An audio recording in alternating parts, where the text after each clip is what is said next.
സഫയും മറുവയുമുണ്ട്. വിശുദ്ധമായ സഫാക്കുന്നും വിശുദ്ധമായ മറുവാക്കുന്നും. ആ സഫയുടെ മുകളിൽ നമ്മുടെ ഈ കാലഘട്ടത്തിൽ നിന്ന് ഏകദേശം 8000 വർഷങ്ങൾക്ക് മുമ്പ്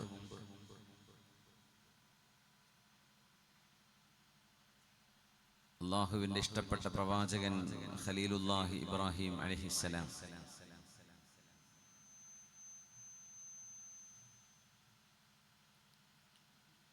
അള്ളാഹുവിൻ്റെ ഇബാദത്തിന് വേണ്ടി പണിതീർക്കപ്പെട്ട പ്രപഞ്ചത്തിലെ ആദ്യത്തെ ഭവനമായ കഅബാലയം,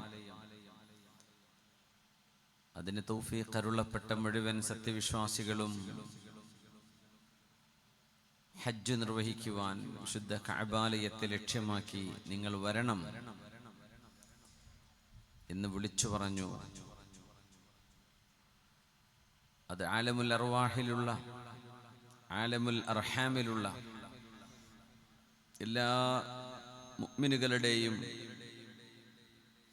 ശ്രവണപദങ്ങളിൽ അനുഭവവേദ്യമാകുകയും ആ വിളിയാളം ലഭിച്ചവർ ലബ്ബൈക്ക്, അല്ലാഹുവേ നിന്റെ വിളിക്ക് ഞങ്ങളിതാ ഉത്തരം നൽകുന്നു 2 തവണ, ലബ്ബൈക്ക് അല്ലാഹുമ്മ ലബ്ബൈക്ക് ലബ്ബൈക ലാ ശരീക ലക ലബ്ബൈക്ക് ഇന്നൽ ഹംദ വന്നിഅമത ലക വൽ മുൽക്ക് ലാ ശരീക ലക.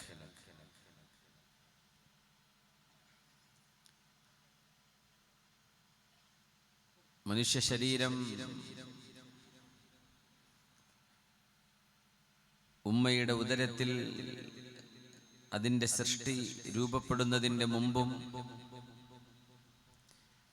അതേ ശരീരം ഖബറിൽ കൊണ്ടുപോയി മറവ് ചെയ്ത് മണ്ണായി മണ്ണിലേക്ക് ചേർന്ന്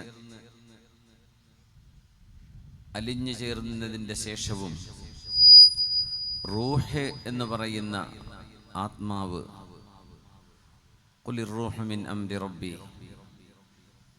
അത് അല്ലാഹുവിൻ്റെ സവിശേഷമായ ഒരു സൃഷ്ടിയാണ്. ആ റൂഹിൻ്റെ പരിധിയും പരിമിതിയും പരിധികളില്ലാത്ത റൂഹിൻ്റെ സാധ്യതകളുമെല്ലാം നിശ്ചയിച്ചത് അല്ലാഹു ജല്ല ജലാലുവാണ്. മനുഷ്യരായ നിങ്ങളുടെ ശാസ്ത്രീയമായ പഠനത്തിലോ നിങ്ങളുടെ ലാബുകളിലോ നിങ്ങളുടെ ഡയഗ്നോസുകളിലോ ഒന്നും കണ്ടെത്താൻ കഴിയാത്ത വിധം ആത്മാവ് എന്ന് പറയുന്ന സവിശേഷമായ സൃഷ്ടിയെ അല്ലാഹു രൂപപ്പെടുത്തി വെച്ചതാണ്. ആ റൂഹിനെ കാണാനും അറിയാനും അനുഭവിക്കാനും കഴിയുന്ന വിധം സ്വാതന്ത്ര്യവും കഴിവും ചെയ്തു വെച്ചതും അല്ലാഹു തന്നെ.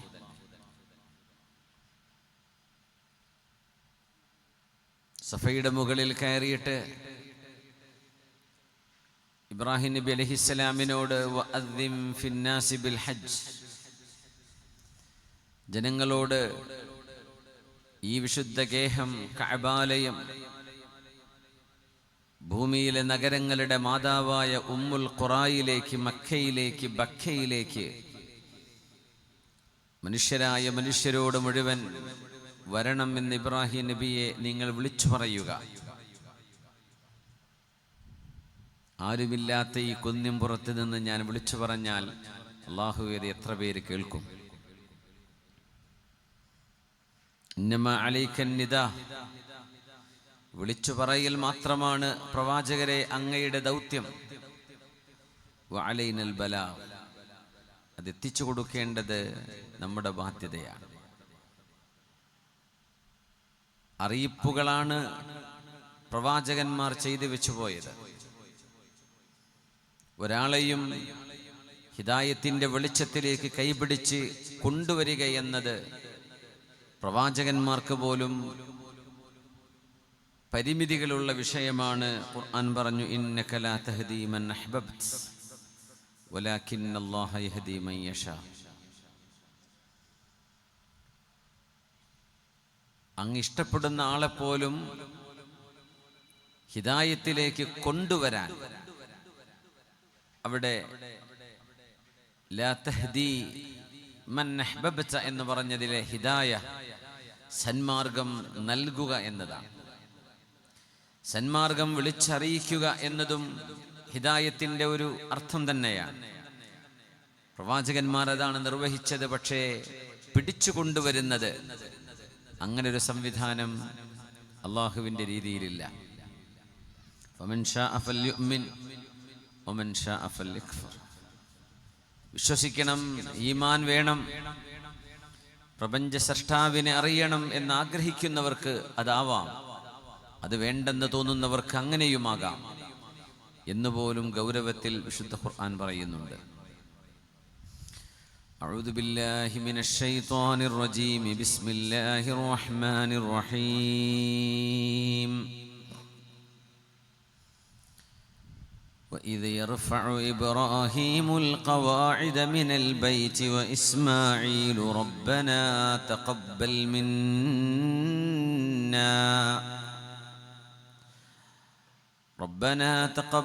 منا إنك أنت السميع العليم. ربنا اجعلنا مسلمين لك ومن ذريتنا أمة مسلمة لك وأرنا مناسكنا وتب علينا إنك أنت التواب الرحيم.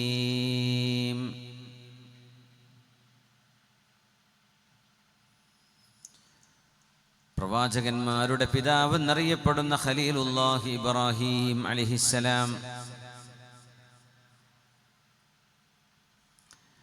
ഇറാഖിലെ ബാബിലോണിയയിൽ ജനിച്ച് ഇന്നത്തെ ഷാംലി ഉർഫ എന്നറിയപ്പെടുന്ന തുർക്കിയുടെ പ്രദേശങ്ങളിൽ വളർന്ന് ഇറാഖിലേക്ക് താമസം മാറി അവിടെ നിന്ന് ഈജിപ്തിലേക്ക് വന്ന് അവിടെ നിന്ന് ഫലസ്തീനിൽ വന്ന് അവിടെ നിന്ന് അള്ളാഹുവിൻ്റെ വലിയൊരു ദൗത്യ നിർവഹണത്തിന് വേണ്ടി മക്കയിലേക്ക് വന്ന് മക്കയിൽ നിന്ന് വീണ്ടും ഫലസ്തീനിലേക്ക് തിരിച്ചു നടന്ന് ഫലമ്മാ ബലഗ മഅഹു സഈ ഓടി നടക്കാൻ പ്രായമായ പിഞ്ചുമോൻ ഇസ്മായിൽ നബി അലൈഹിസ്സലാമിനെ അള്ളാഹുവിന് വേണ്ടി ബലിയർപ്പിക്കണം എന്ന ആജ്ഞയുണ്ടായപ്പോൾ ഒരിക്കലൂടെ ഫലസ്തീനിൽ നിന്ന് മക്കയിലേക്ക് വീണ്ടും നടന്നു വന്ന് തിരിച്ചുപോയി വീണ്ടും ഒരിക്കലൂടെ വിശുദ്ധമായ കഅബാലയത്തിൻ്റെ പണിയുയർത്താൻ, കഅബാലയം കെട്ടിപ്പൊക്കാൻ, അതിൻ്റെ അസ്ഥിവാരങ്ങൾക്ക് മേൽ ചുമരുകൾ പണിയാൻ വേണ്ടി അള്ളാഹു വിളിച്ചറിയിച്ചപ്പോൾ വീണ്ടും ഫലസ്തീനിൽ നിന്ന് മക്കയിലേക്ക് വന്ന് ആ കർമ്മം നിർവഹിച്ചു പോയി. വർഷങ്ങൾ കഴിഞ്ഞതിന് ശേഷം വിവാഹം കഴിഞ്ഞ തൻ്റെ മോൻ ഇസ്മായിൽ നബി അലൈഹിസ്സലാമിനെ അവിടുത്തെ മക്കളെ കാണാൻ വേണ്ടി മക്കയിലേക്ക് വീണ്ടും ഒരിക്കലൂടെ വന്ന് കാണാൻ കഴിയാതെ തിരിച്ചുപോയി.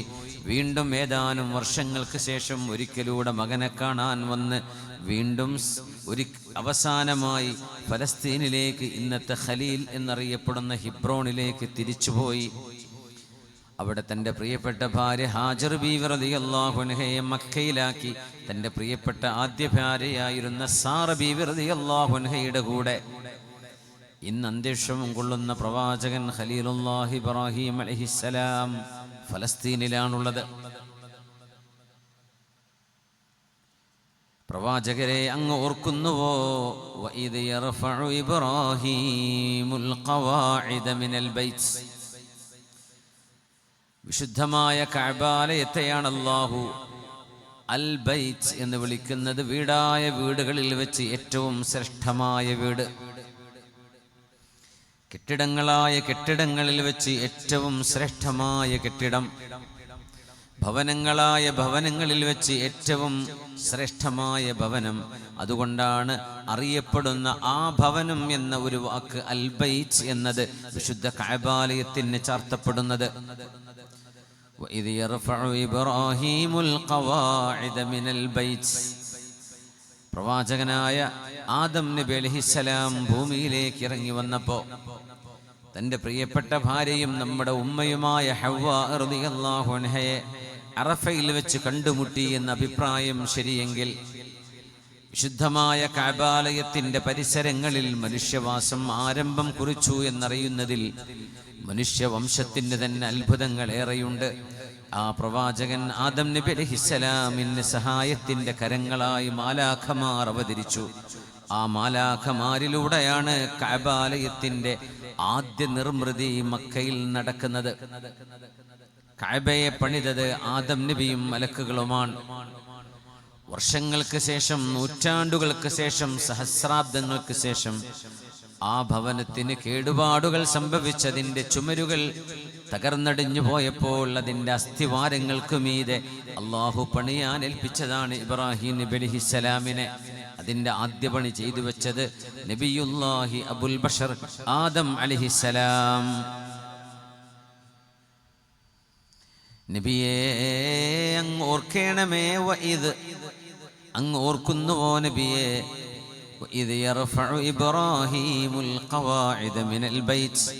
എഞ്ചിനീയറിംഗ് സാമഗ്രികളില്ലാതെ, റെഡിമിക്സ് സംഭവങ്ങളില്ലാതെ, ക്രെയിനുകളില്ലാതെ, സ്കഫോൾഡിംഗ് ഫ്ലാറ്റുകളില്ലാതെ, സ്കഫോൾഡിങ്ങിൻ്റെ സംവിധാനങ്ങളില്ലാതെ, ജോലിക്ക് കൂലിക്ക് വിളിക്കാൻ ആളുകളെ കിട്ടാതെ, ഒരേ ഒരു പിതാവും ആ പിതാവിൻ്റെ ഇളം പ്രായമായ കൊച്ചുമോനും, ഒരു പിതാവും ഒരു മകനും മരുഭൂമിയുടെ നടുവിൽ ചെന്ന് കിട്ടാവുന്ന കല്ലുകളെല്ലാം പെറുക്കിക്കൊണ്ടുവന്ന് ജിബ്രീൽ അലൈഹിസ്സലാം അസ്ഥിവാരമിട്ട ആ കഅബാലയത്തിന്റെ അസ്ഥിവാരത്തിന്റെ മീതെ കഅബയുടെ ചുമരുകൾ പണിതുകൊണ്ടിരിക്കുന്ന നേരം പ്രവാചകരെ, ചരിത്രത്തിന്റെ പിന്നാമ്പുറങ്ങളിലേക്ക് നിങ്ങളൊന്ന് പോയി നോക്കിയാൽ അങ്ങേക്ക് കാണാൻ കഴിയുമല്ലോ. وَإِذْ يَرْفَعُ إِبْرَاهِيمُ الْقَوَاعِدَ مِنَ الْبَيْتِ وَإِسْمَاعِيلُ رَبَّنَا تَقَبَّلْ مِنَّا. അല്ലാഹുവേ, ഞങ്ങളിൽ നിന്ന് സ്വീകരിക്കണമേ. ആ പിതാവും മകനും ജോലി നിർവഹിച്ചു കൊണ്ടിരിക്കുകയാണ് ഈ പ്രാർത്ഥിക്കുന്നത്. കഅബാലയത്തിന്റെ പണി തീർന്നതിന്റെ ശേഷമല്ല. ആ കഅബാലയത്തിന്റെ പ്രവൃത്തികൾ നടന്നുകൊണ്ടിരിക്കുമ്പോൾ പ്രവാചകർ ഇബ്രാഹിം അലൈഹിസ്സലാം ഒരുപാട് ദാരുണമായ അനുഭവങ്ങളിലൂടെ, തീച്ചൂളയിലൂടെ, പരീക്ഷണങ്ങളിലൂടെ കടന്നു വന്ന അല്ലാഹുവിന്റെ പ്രവാചകൻ, റബ്ബി അരിനീ കൈഫ തുഹ്യിൽ മൗതാ ഖാല വലം തുഅ്മിൻ ഖാല ബലാ വലാകിൻ ലിയത്മഇന്ന ഖൽബി. അല്ലാഹുവേ, നീ ജീവിപ്പിക്കുന്നവനാണ്, മരിപ്പിക്കുന്നവനാണ്, എനിക്കറിയാം റബ്ബേ. ആ ജീവിതവും മരണവും നീയാണ് നിർവഹിക്കുന്നത് എന്ന് ഉത്തമ ബോധ്യമുള്ള ആളു തന്നെയാണ് ഞാൻ. എന്നാലും എങ്ങനെയാണ് റൂഹൂതുന്നത് എന്നൊരു പ്രതിഭാസം അല്ലാഹുവേ നീ എനിക്കൊന്ന് കാണിച്ചു തരുമോ? ലിയത്മഇന്ന ഖൽബി, എൻ്റെ ഹൃദയത്തിന് ഈമാൻ കൊണ്ട് കുളിർമ ലഭിക്കാനാണ് പടച്ചവനെ എന്ന് ചോദിച്ച പ്രവാചകൻ. ആ പ്രവാചകരുടെ ചോദ്യത്തിനും ആ ഔത്സുക്യമാർന്ന റിക്വസ്റ്റിനും അല്ലാഹു മറുപടി കൊടുത്തു. ഖുദ് അർബഅതം മിനത്വയ്ർ, 4 പക്ഷികളെ പിടിക്കാൻ. ആ പക്ഷികളെ അറവ് ചെയ്തതിന് ശേഷം അതിൻ്റെ മാംസങ്ങൾ പരസ്പരം മിക്സ് ചെയ്ത് 4 കുന്നിൻപുറങ്ങളിൽ കൊണ്ടുപോയി വിച്ചിട്ട്, ഇബ്രാഹിം പ്രവാചകരെ, നിങ്ങൾ വിളിച്ചാൽ ആ പക്ഷികൾ ജീവനോട് അങ്ങയുടെ മുമ്പിൽ വന്ന് പറന്നെത്തി വന്നിരിക്കും. അത് കാണുകയും അനുഭവിക്കുകയും ചെയ്ത ഈമാനിന്റെ കുളിർക്കാറ്റു ലഭിച്ച പ്രവാചകനാണ് ഖലീലുഹു ഇബ്രാഹിം അലൈഹിസ്സലാം. മഹാനായ പ്രവാചകൻ ഇബ്രാഹിം നബി അലൈഹിസ്സലാമിനെ 7-ാം ആകാശത്ത് വെച്ച് മഹാനായ റസൂലുള്ളാഹി സ്വല്ലല്ലാഹു അലൈഹി വസല്ലമ തങ്ങൾ മിഅ്റാജിന്റെ രാവിൽ കണ്ടപ്പോൾ പ്രവാചകർ ഇബ്രാഹിം അലൈഹിസ്സലാം പറഞ്ഞു, മുഹമ്മദ് നബിയേ, എൻ്റെ പുത്രനായവരെ, അങ്ങയുടെ ജനങ്ങളോട് പറയണം, മിന്നൽ ജന്നത്ത് ഖീആൻ, സ്വർഗം എന്ന് പറയുന്നത് കൃഷിയിടങ്ങളാണ്. കൃഷിയിടങ്ങളാണ് സ്വർഗമായി ലഭിക്കാൻ പോകുന്നത്. മനുഷ്യൻ വിതറുന്ന വിത്തുകളാണ് അവിടെ കൊയ്തെടുക്കാൻ പോകുന്നത്. അതുകൊണ്ട് ജനങ്ങളോട് പറയണം, ലാ ഇലാഹ ഇല്ലല്ലാഹ് വഹ്ദഹു ലാ ശരീക ലഹുൽ മുൽക്കു വലഹുൽ ഹംദു യുഹ്യി വയുമീത് വഹുവ അലാ കുല്ലി ഷൈഇൻ ഖദീർ. ഈ ദിക്ർ പതിവാക്കുവാൻ ഉമ്മത്തികളോട് പറയണേ. സ്വർഗലോകം എന്ന് പറയുന്നത് കൃഷിയാണ്. ആ കൃഷിയിടത്തിലേക്ക് ഇറക്കി വെക്കാൻ പറ്റുന്ന ഏറ്റവും നല്ല വിത്തുകൾ എന്ന് പറയുന്നത് ലാ ഇലാഹ ഇല്ലല്ലാഹു വഹ്ദഹു ലാ ശരീക ലഹ്. അല്ലാഹുവേ, ആരാധനക്ക് അർഹതയുള്ളവൻ, കണ്ണുകളെ പടച്ചവൻ, എന്നാൽ കണ്ണുകൾക്ക് ഇഹാത്തത്ത് ചെയ്യാൻ കഴിയാത്തവൻ, കണ്ണുകൾക്ക് വിഷയീഭവിക്കാത്തവൻ, മനുഷ്യന്റെ ചിന്തകൾക്ക് അതീതനായവൻ, എന്നാൽ പ്രപഞ്ചത്തിന്റെ സർവ്വ സൗന്ദര്യങ്ങളുടെയും ദാതാവ്, സൗന്ദര്യങ്ങളിൽ അതിസൗന്ദര്യമുള്ളവനായ നിന്റെ ദാത്ത് റബ്ബേ, ആ ദാത്തുൽ അലിയാണ് ആരാധനക്ക് അർഹതയുള്ളത്. എന്നാൽ അർഹതയില്ലാത്തവർ ഇവിടെ ആരാധിക്കപ്പെടുന്നുണ്ട്. പ്രപഞ്ചത്തിൽ ആരാധിക്കുന്ന, ആരാധനക്ക് അർഹതയുള്ള മഅബൂദുൻ ബിഹഖ് എന്ന് പറയാനുള്ളത് ലാ ഇലാഹ ഇല്ലാ അൻത, പടച്ചവനെ നീയല്ലാതെ ആരാധനക്ക് അർഹതയുള്ളവനില്ല എന്ന് ഹബീബ് പഠിപ്പിച്ചത്. ലാ ഇലാഹ ഇല്ലല്ലാഹ് വഹ്ദഹു ലാ ശരീക ലഹ് ലഹുൽ മുൽക്കു, അവനാണ് അധികാരമായ അധികാരം മുഴുവനും, വലഹുൽ ഹംദ്, എല്ലാ നന്ദിയും അർഹിക്കുന്നത് ആ പടച്ചവൻ മാത്രമാണ്. യുഹ്യി വയുമീത്, ജീവൻ നൽകിയതും ഇനി ജീവൻ എടുക്കുന്നതും മരണം നൽകുന്നതും മരിപ്പിക്കുന്നതും അല്ലാഹു തന്നെയാണ്. വഹുവ അലാ കുല്ലി ഷൈഇൻ ഖദീർ, എല്ലാറ്റിനും അതിരുകളില്ലാത്ത കഴിവിന്റെ ഉടമസ്ഥനാണ് അല്ലാഹു എന്ന് ഇബ്രാഹിം നബി അലൈഹിസ്സലാം ഈ ഉമ്മത്തിനോട് ചൊല്ലാൻ പറഞ്ഞു നിബിതങ്ങളോട്. മഹാനായ ഇബ്രാഹിം അലൈഹിസ്സലാമിന്റെ കൂടെ മനോഹരങ്ങളായ ഒരു കാഴ്ച കണ്ടു. സുന്ദരന്മാരായ കൊച്ചുകുട്ടി, ആൺകുട്ടികളും പെൺകുട്ടികളും, പിഞ്ചു പൈതങ്ങളുടെ 1000 കണക്കിന് പിഞ്ചു പൈതങ്ങൾ ഇബ്രാഹിം നബി അലൈഹിസ്സലാമിന്റെ ചുറ്റും ഓടിക്കളിക്കുന്നുണ്ട്, ആർത്തു ചിരിക്കുന്നുണ്ട്, അവിടെ കളിച്ചു വളർന്നുകൊണ്ടിരിക്കുന്നു. ആ പ്രവാചകരാണ് അവരെ നോക്കി വളർത്തുന്നത്. ജിബ്രീലേ, ആരാണ് ഈ മക്കളെന്ന് ചോദിച്ചപ്പോ യാ റസൂലല്ലാഹ്, അല്ലാഹുവിന്റെ റസൂലേ, മനുഷ്യരിൽ സത്യവിശ്വാസികളിൽ ആരുടെയൊക്കെ മക്കളാണോ പ്രായപൂർത്തി എത്തുന്നതിന്റെ മുമ്പ് മരിച്ചു പോകുന്നത്, ആ മക്കളെ നോക്കി വളർത്തുന്ന, ആ മക്കളെ പരിപാലിക്കുന്ന ജോലി ചെയ്യുന്നത് 7 ആകാശങ്ങൾക്കപ്പുറത്തുള്ള 7ാം ആകാശത്തിരിക്കുന്ന ഖലീലുല്ലാഹി ഇബ്രാഹിം അലൈഹിസ്സലാമാണ്. ഇബ്രാഹിം നബി അലൈഹിസ്സലാമുമായി കണ്ടുമുട്ടിയ ആ ഒരു കാഴ്ചയെ നബി തങ്ങൾ പറഞ്ഞു, ഫഇദാ അശ്ബഹുന്നാസി ബിഹി സ്വാഹിബുകും ഹാദാ. ഇബ്രാഹിം അലൈഹിസ്സലാമിനെ ഞാൻ നോക്കി. അതിനു മുമ്പ് മൂസ നബിയെ കണ്ട കഥ പറഞ്ഞു തങ്ങൾ. 6ാം ആകാശത്ത് വെച്ച് കഅന്നഹു മിൻ റിജാലി ശനൂഅ ഗോത്രക്കാരനെ പോലെ, അസ്ദ് ഗോത്രത്തിൽപ്പെട്ട ശനൂഅക്കാരനെ പോലെയുണ്ട് മൂസ നബി അലൈഹിസ്സലാം.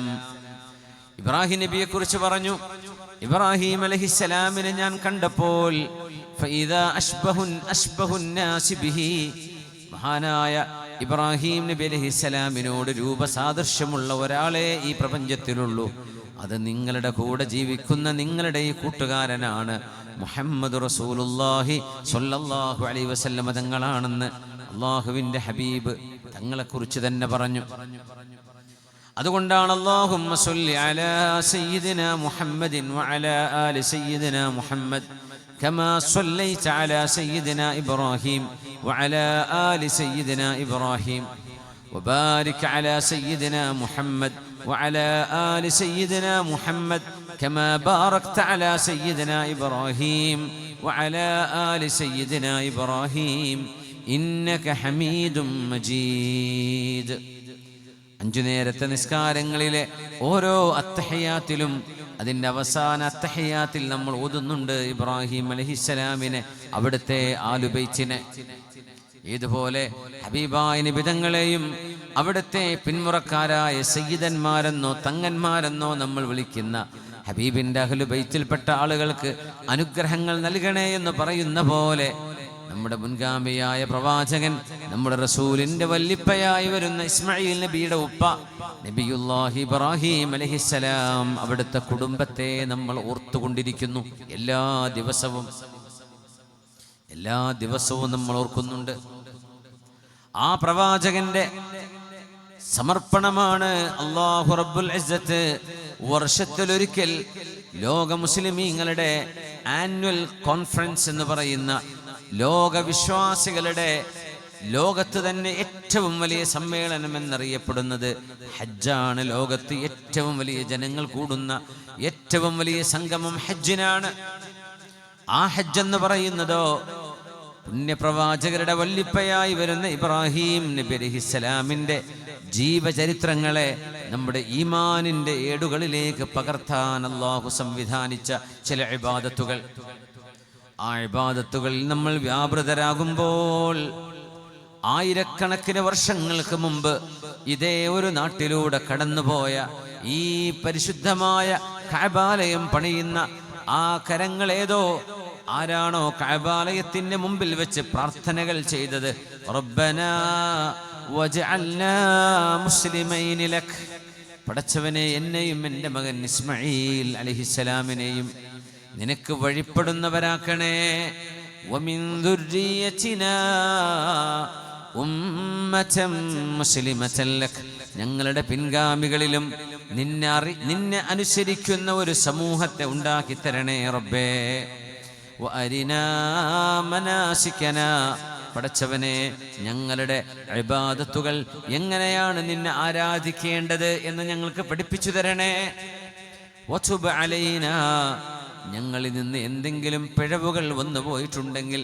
ഞങ്ങളോട് സദയം ക്ഷമിക്കണേ, ഇന്നക അൻതത് തവ്വാബുർ റഹീം, ക്ഷമിച്ചു കൊടുക്കാനും കരുണ നൽകാനും കഴിയുന്നവനല്ലയോ നീ എന്ന് ഏതൊരു പ്രവാചകനാണോ കഅബാലയത്തെ സാക്ഷിയാക്കി നിർത്തി പറഞ്ഞത്, ആ പ്രവാചകന്റെ ഓർമ്മകളിലേക്ക് പാപപങ്കിലമായ മനസ്സുകളുമായി ശരീരവുമായി കടന്നു വരുന്നവർക്ക് തൗബായുടെ പാപമോചനത്തിന്റെ മഗ്ഫിറത്തിന്റെ വാതായനങ്ങൾ തുറന്നുകൊടുത്ത് അറഫ എന്ന ഒരു മരുഭൂമിയുടെ ആ ഒരു തുറന്ന സ്ഥലത്ത് നിൽക്കുന്നതോടുകൂടെ അല്ലാഹു റബ്ബുൽ ഇസ്സത്തിന്റെ ജനാബുൽ ഹഖിലേക്ക് പടച്ചതമ്പുരാന്റെ റഹ്മത്തിന്റെ ഫദ്ലിന്റെ ഔദാര്യത്തിന്റെ റബ്ബിന്റെ കരുണയുടെ ആ കവാടത്തിലൂടെ കടന്നു വരാൻ അവസരം നൽകുകയും അറഫയിൽ നിൽക്കുകയും എന്നിട്ട് പടച്ചതമ്പുരാൻ എനിക്ക് മാപ്പ് തന്നിട്ടില്ലയോ എന്ന് സംശയിക്കുക പോലും പാടില്ലെന്ന് പറഞ്ഞ അഷ്റഫുൽ ഖൽഖ് സ്വല്ലല്ലാഹു അലൈഹി വസല്ലം തങ്ങൾ ഓർമ്മിപ്പിക്കുന്നത്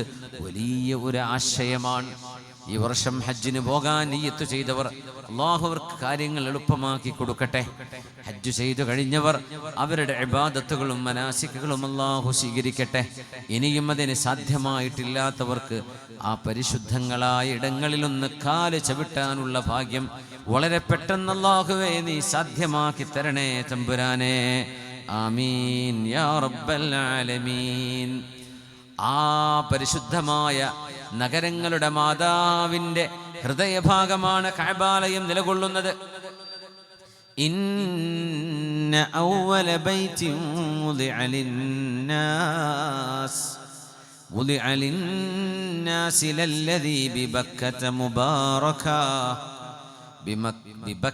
മുബാറകൻ വഹുദൻ ലിൽആലമീൻ فيه آيات بينات مقام إبراهيم ومن دخله كان آمنا ولله على الناس حج البيت من استطاع إليه سبيلا. അല്ലാഹുവിൻ്റെ ഒരു അവകാശമാണ് ഞാൻ ഒരുക്കി വെച്ച എൻ്റെ വീട്ടിലേക്ക്, എൻ്റെ ഭവനത്തിലേക്ക് വിശ്വാസികൾ എനിക്ക് വേണ്ടി വരണം എന്നത്. അല്ലാഹു സ്വീകരിച്ചിരിക്കുകയാണ്, ക്ഷണിച്ചിരിക്കുകയാണ്. ആ ക്ഷണം സ്വീകരിക്കാനുള്ള സൗഭാഗ്യം ഇസ്ലാം കാര്യങ്ങളുടെ അവസാനത്തേത്, അർക്കാനുൽ ഇസ്ലാമിലെ അഞ്ചാമത്തേത്. അല്ലാഹു റബ്ബുൽ ഇസ്സത്ത് ആ വിശുദ്ധമായ ഭവനം സാക്ഷി നിൽക്കുന്നവരിൽ ഹജറുൽ അസ്വദ് നാളെ സാക്ഷി നിൽക്കുമെന്നാണ്, മഖാമ് സാക്ഷി നിൽക്കുമെന്നാണ്. അല്ലാഹു റബ്ബുൽ ഇസ്സത്ത് പടച്ചതമ്പുരാന്റെ ശആയിറുകൾ നാളെ മുഅ്മിനീങ്ങൾക്ക് വേണ്ടി ശുപാർശ ചെയ്യുമ്പോൾ അല്ലാഹുവേ ആ ശഫാഅത്തിൽ ഞങ്ങളെ രക്ഷപ്പെടുത്തി അനുഗ്രഹിക്കണേ തമ്പുരാനെ. ആമീൻ യാ റബ്ബൽ ആലമീൻ. ബിസ്മില്ലാഹിർ റഹ്മാനിർ റഹീം. إن الصفا والمروة من شعائر الله ഇന്നസ്സഫാ വൽ മർവത മിൻ ശആഇരില്ലാഹ്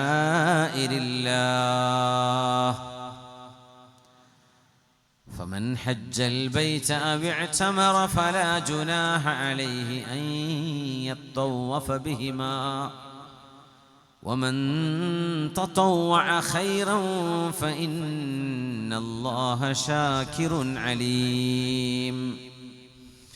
പരിശുദ്ധമായ കഅബാലയത്തിന്റെ പരിസരങ്ങൾ അല്ലാഹുവിന്റെ ദൃഷ്ടാന്തങ്ങളാൽ നിറഞ്ഞു കിടക്കുകയാണ്.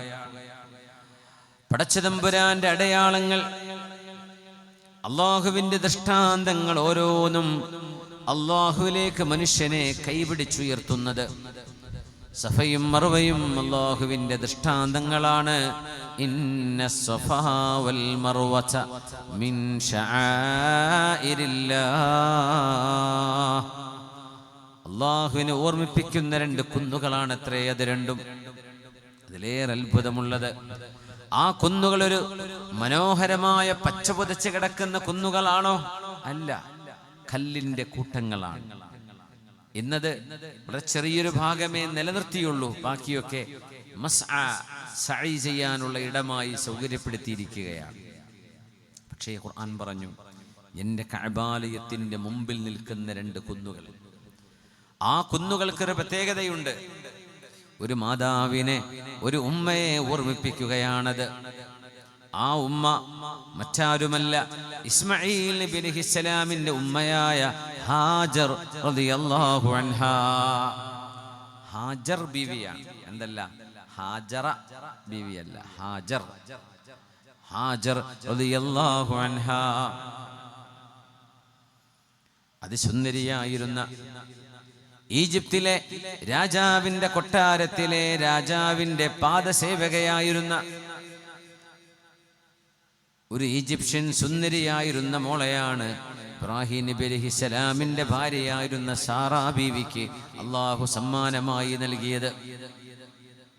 ഹാജർ ബീവിയെ ഓർക്കുമ്പോഴേ ഹാജർ ബീവി ഇബ്രാഹിം നബി അലൈഹിസ്സലാമിന്റെ ജീവിതത്തിന്റെ ഭാഗമാകുന്നത് എങ്ങനെ എന്നൊന്ന് ഓർത്തു നോക്കണം.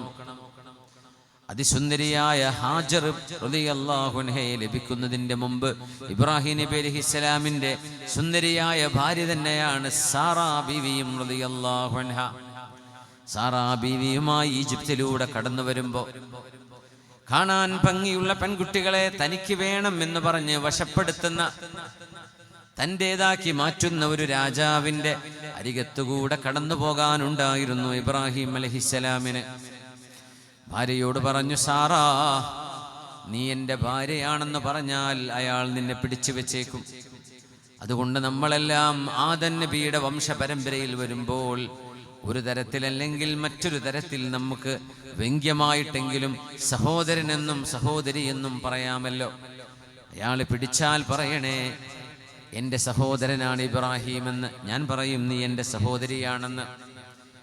ആ ഒരു അൽ-ഖിദ്ബത്തുൽ ബൈളാ, നമ്മൾ അങ്ങനെ ഒരു വ്യംഗ്യമായി പറയുന്നത് ഒരു ഫിത്നയെ അതിജീവിക്കുവാനാണ്. ഏതെന്നാണോ ഇബ്രാഹിം നബി അലൈഹിസ്സലാം പേടിച്ചത്, അതുതന്നെ അവിടെ സംഭവിക്കുകയും ചെയ്തു. ഹാജർ ബീവി മഹദിയായ സാറാ ബീവിയെ കൊട്ടാരത്തിലേക്ക് പോലീസുകാരെ വിളിച്ചു കൊണ്ടുപോകുന്നു.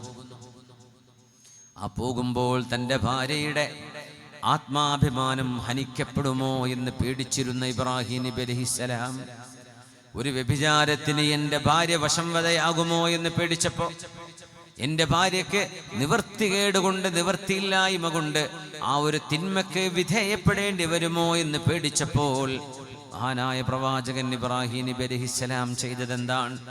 നേരെ പോയി വുളൂവെടുത്തു. ഒരു ചെറിയ ഖൈമയുണ്ടായിരുന്നു.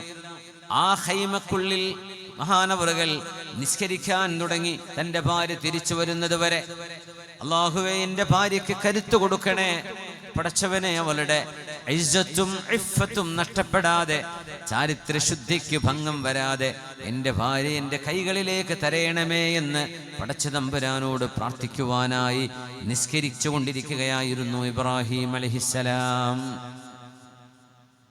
ഒരു പെണ്ണിൻ്റെ സൗന്ദര്യങ്ങളിൽ ഏറ്റവും വലിയ സൗന്ദര്യം ആ പെണ്ണിൻ്റെ ചാരിത്രശുദ്ധിയാണ്.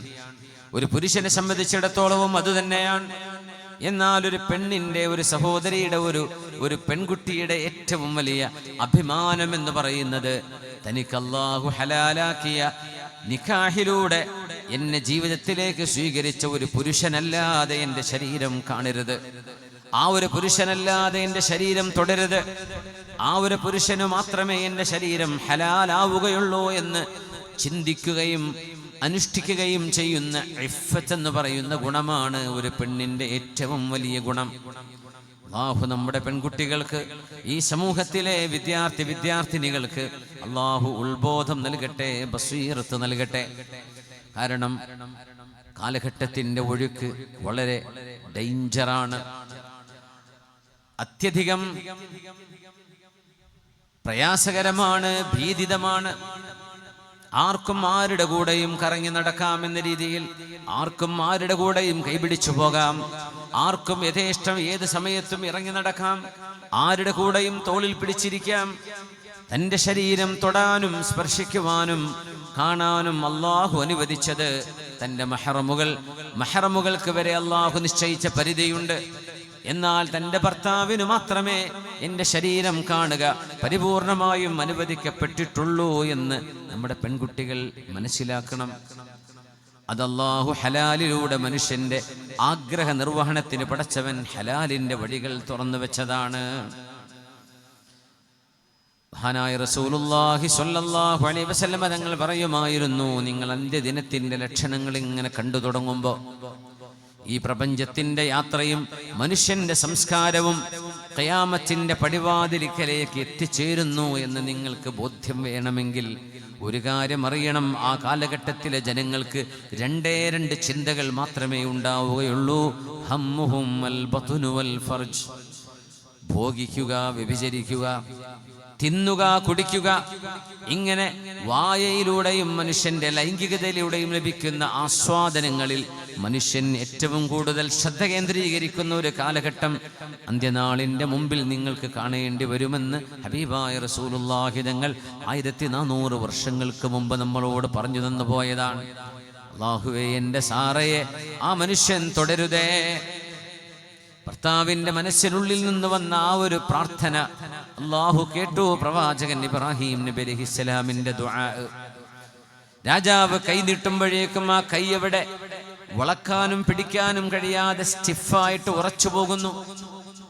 ഐസ് പോലെ, തണുത്തുറച്ചതുപോലെ അയാളുടെ കൈ പോലും ഒന്നും മടങ്ങുന്നില്ല. അയാൾ വിചാരിച്ചു, ഇതൊരു ഭൂതപ്പെണ്ണാണോ, ഇത് മനുഷ്യനല്ലയോ, ഇത് ജിന്നിൽപ്പെട്ട ഒരു പെണ്ണാണോ, ജിന്നിയത്താണോ എന്ന് രാജാവ് പേടിച്ചു. ക്ഷമാപണം ചോദിച്ചു. സാറാ ബീവി മാപ്പ് കൊടുത്തു. അയാളുടെ കൈ പൂർണ്ണരൂപത്തിലേക്ക് മാറി. അല്പനേരം കഴിഞ്ഞ് അതിസൗന്ദര്യമുണ്ടായിരുന്ന സാറാ ബീവിയെ വശീകരിക്കുവാൻ വേണ്ടി അയാൾ സ്പർശിക്കുവാൻ കൈ നീട്ടുമ്പോഴേക്കും ആ ശരീരത്തിലേക്ക് കൈ തൊടാൻ കഴിയാതെ കൈ ഉറച്ചുപോയത് രാജാവ് കാണുന്നു. മൂന്നാമത്തെ തവണയും ഇത് തന്നെ സംഭവിച്ചപ്പോൾ പേടിച്ചയാൾ ഓടുകയാണ്. ഈ പെണ്ണിനെവിടെ നിന്ന് കൊണ്ടുപോകൂ, നിങ്ങളിവിടെ കൊണ്ടുവന്നത് മനുഷ്യനെ തന്നെയാണോ, അല്ല ഒരു ജിന്നിനെയാണോ? എന്നിട്ട് അവൾ ഒരു ജിന്നാണെങ്കിൽ അവളുടെ ഭാഗത്ത് നിന്ന് ഒരു ഉപദ്രവവും ഇനി തനിക്കുണ്ടാവരുത് എന്ന് പേടിച്ച് സാറ ബീവിയെ സന്തോഷിപ്പിക്കാൻ, മാപ്പ് ചോദിക്കാൻ വേണ്ടി സാറ ബീവിക്ക് സമ്മാനം കൊടുത്ത പെണ്ണാണ് ഹാജർ ബീവി റളിയല്ലാഹു അൻഹാ. അവരെന്ന് അടിമ സ്ത്രീയായിരുന്നു.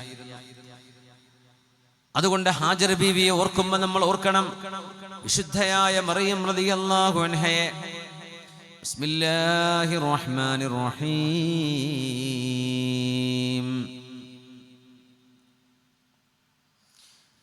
وضرب الله مثلا للذين آمنوا امرأة فرعون إذ قالت رب ابن لي عندك بيتا في الجنة ونجني من فرعون وعمله ونجني من القوم الظالمين ومريم ابنة عمران التي أحصنت فرجها فنفخنا فيه من روحنا وصدقت بكلمات ربها وكتبه وكانت من القانتين.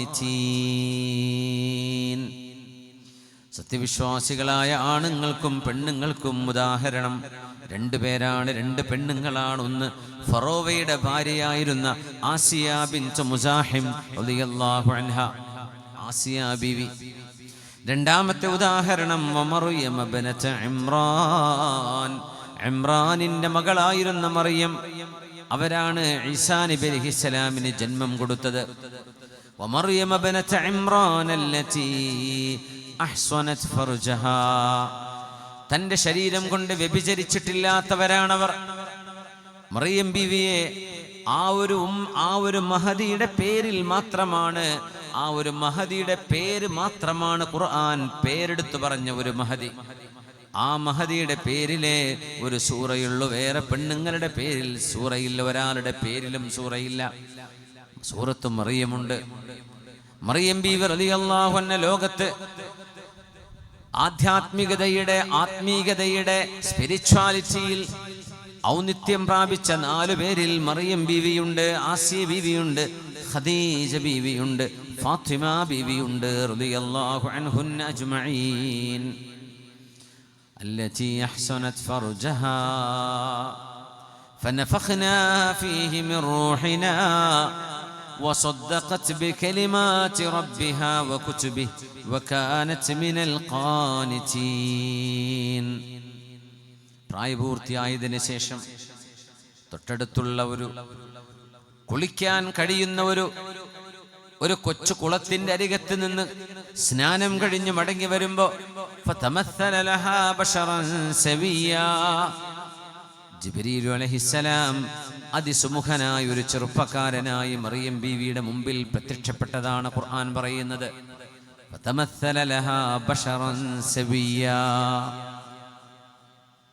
നല്ല ഒരു എല്ലാം ഒത്തിണങ്ങിയ ഒരു ചെറുപ്പക്കാരൻ, ഹൈറ്റും വെയിറ്റും സൗന്ദര്യവും പ്രായവും ഭംഗിയും എല്ലാം സമഞ്ജസമായി മേളിച്ച ഒരു ചെറുപ്പക്കാരൻ. കാണുന്നതോ ടീനേജുകാരിയായ ഒരു പെൺകുട്ടിയെ.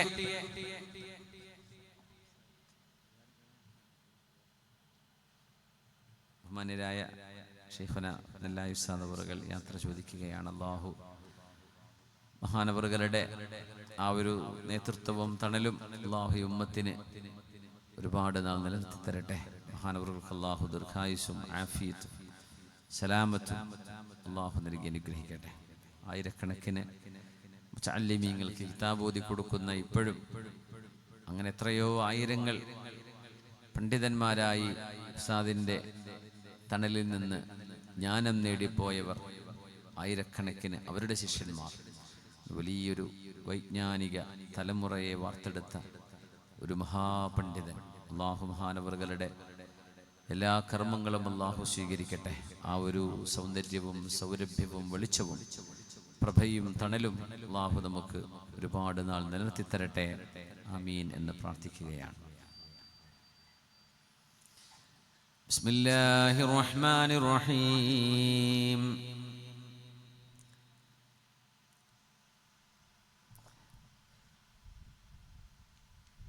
സൗന്ദര്യവതിയായ മറിയം റളിയല്ലാഹു അൻഹ മനുഷ്യനായി മുമ്പിൽ അവതരിച്ച മാലാഖയായ ജിബ്രീൽ അലൈഹിസ്സലാം. ഇത് മലക്കാണെന്നറിയാതെ ഒരു പുരുഷനെയാണ് കാണുന്നത്. ജിബ്രീൽ അലൈഹിസ്സലാം മറിയം ബീവിയുടെ മുമ്പിൽ പ്രത്യക്ഷപ്പെടുകയാണുണ്ടായത്. തൊടുകയോ ചോദിക്കുകയോ അപായപ്പെടുത്തുകയോ വഴിതടയുകയോ ഒന്നുമല്ല. മഹദിയായ മറിയം റളിയല്ലാഹു അൻഹ ഒറ്റയ്ക്ക് നടന്നു പോകുന്ന തൻ്റെ വീട്ടിലേക്ക് വരുന്ന വഴിക്കരികിൽ ഒരു ചെറുപ്പക്കാരനെ പരിചയമില്ലാത്ത ഒരാളെ കാണുമ്പോൾ ഇന്നി ഉഈദു ബിർറഹ്മാനി മിൻക ഇൻ കുൻത തഖിയ്യാ. ഒരു 17 വയസ്സുള്ള പെൺകുട്ടി തൻ്റെ മുമ്പിൽ സ്നേഹത്തിൻ്റെ കത്തുമായി ഐ ലവ് യു മെസ്സേജുമായി വരുമ്പോൾ, അത് ഇൻസ്റ്റഗ്രാമിലാവട്ടെ, സോഷ്യൽ മീഡിയയിലാവട്ടെ, ഫോണിലാവട്ടെ, മെസ്സേജിലാവട്ടെ, വാട്സപ്പിലാവട്ടെ, നിന്നെ എനിക്കിഷ്ടമാണ് എന്ന ഒരു പൈശാചിക ചിന്തകളോടുള്ള ചുവയോടുകൂടെ ഒരു അന്യപുരുഷൻ തന്നെ സമീപിക്കുമ്പോൾ പെൺകുട്ടികൾക്ക് ഓർമ്മ വരാറുണ്ടോ?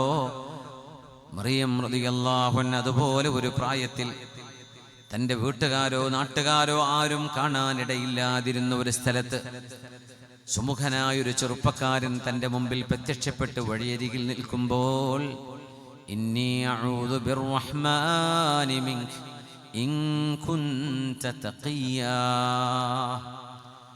സഹോദരാ, കാരുണ്യവാനായ അല്ലാഹുവിനെ വിളിച്ച് ഞാൻ അഭയം ചോദിക്കുന്നു, നീ എന്നെ ഒന്നും ചെയ്യരുതേ.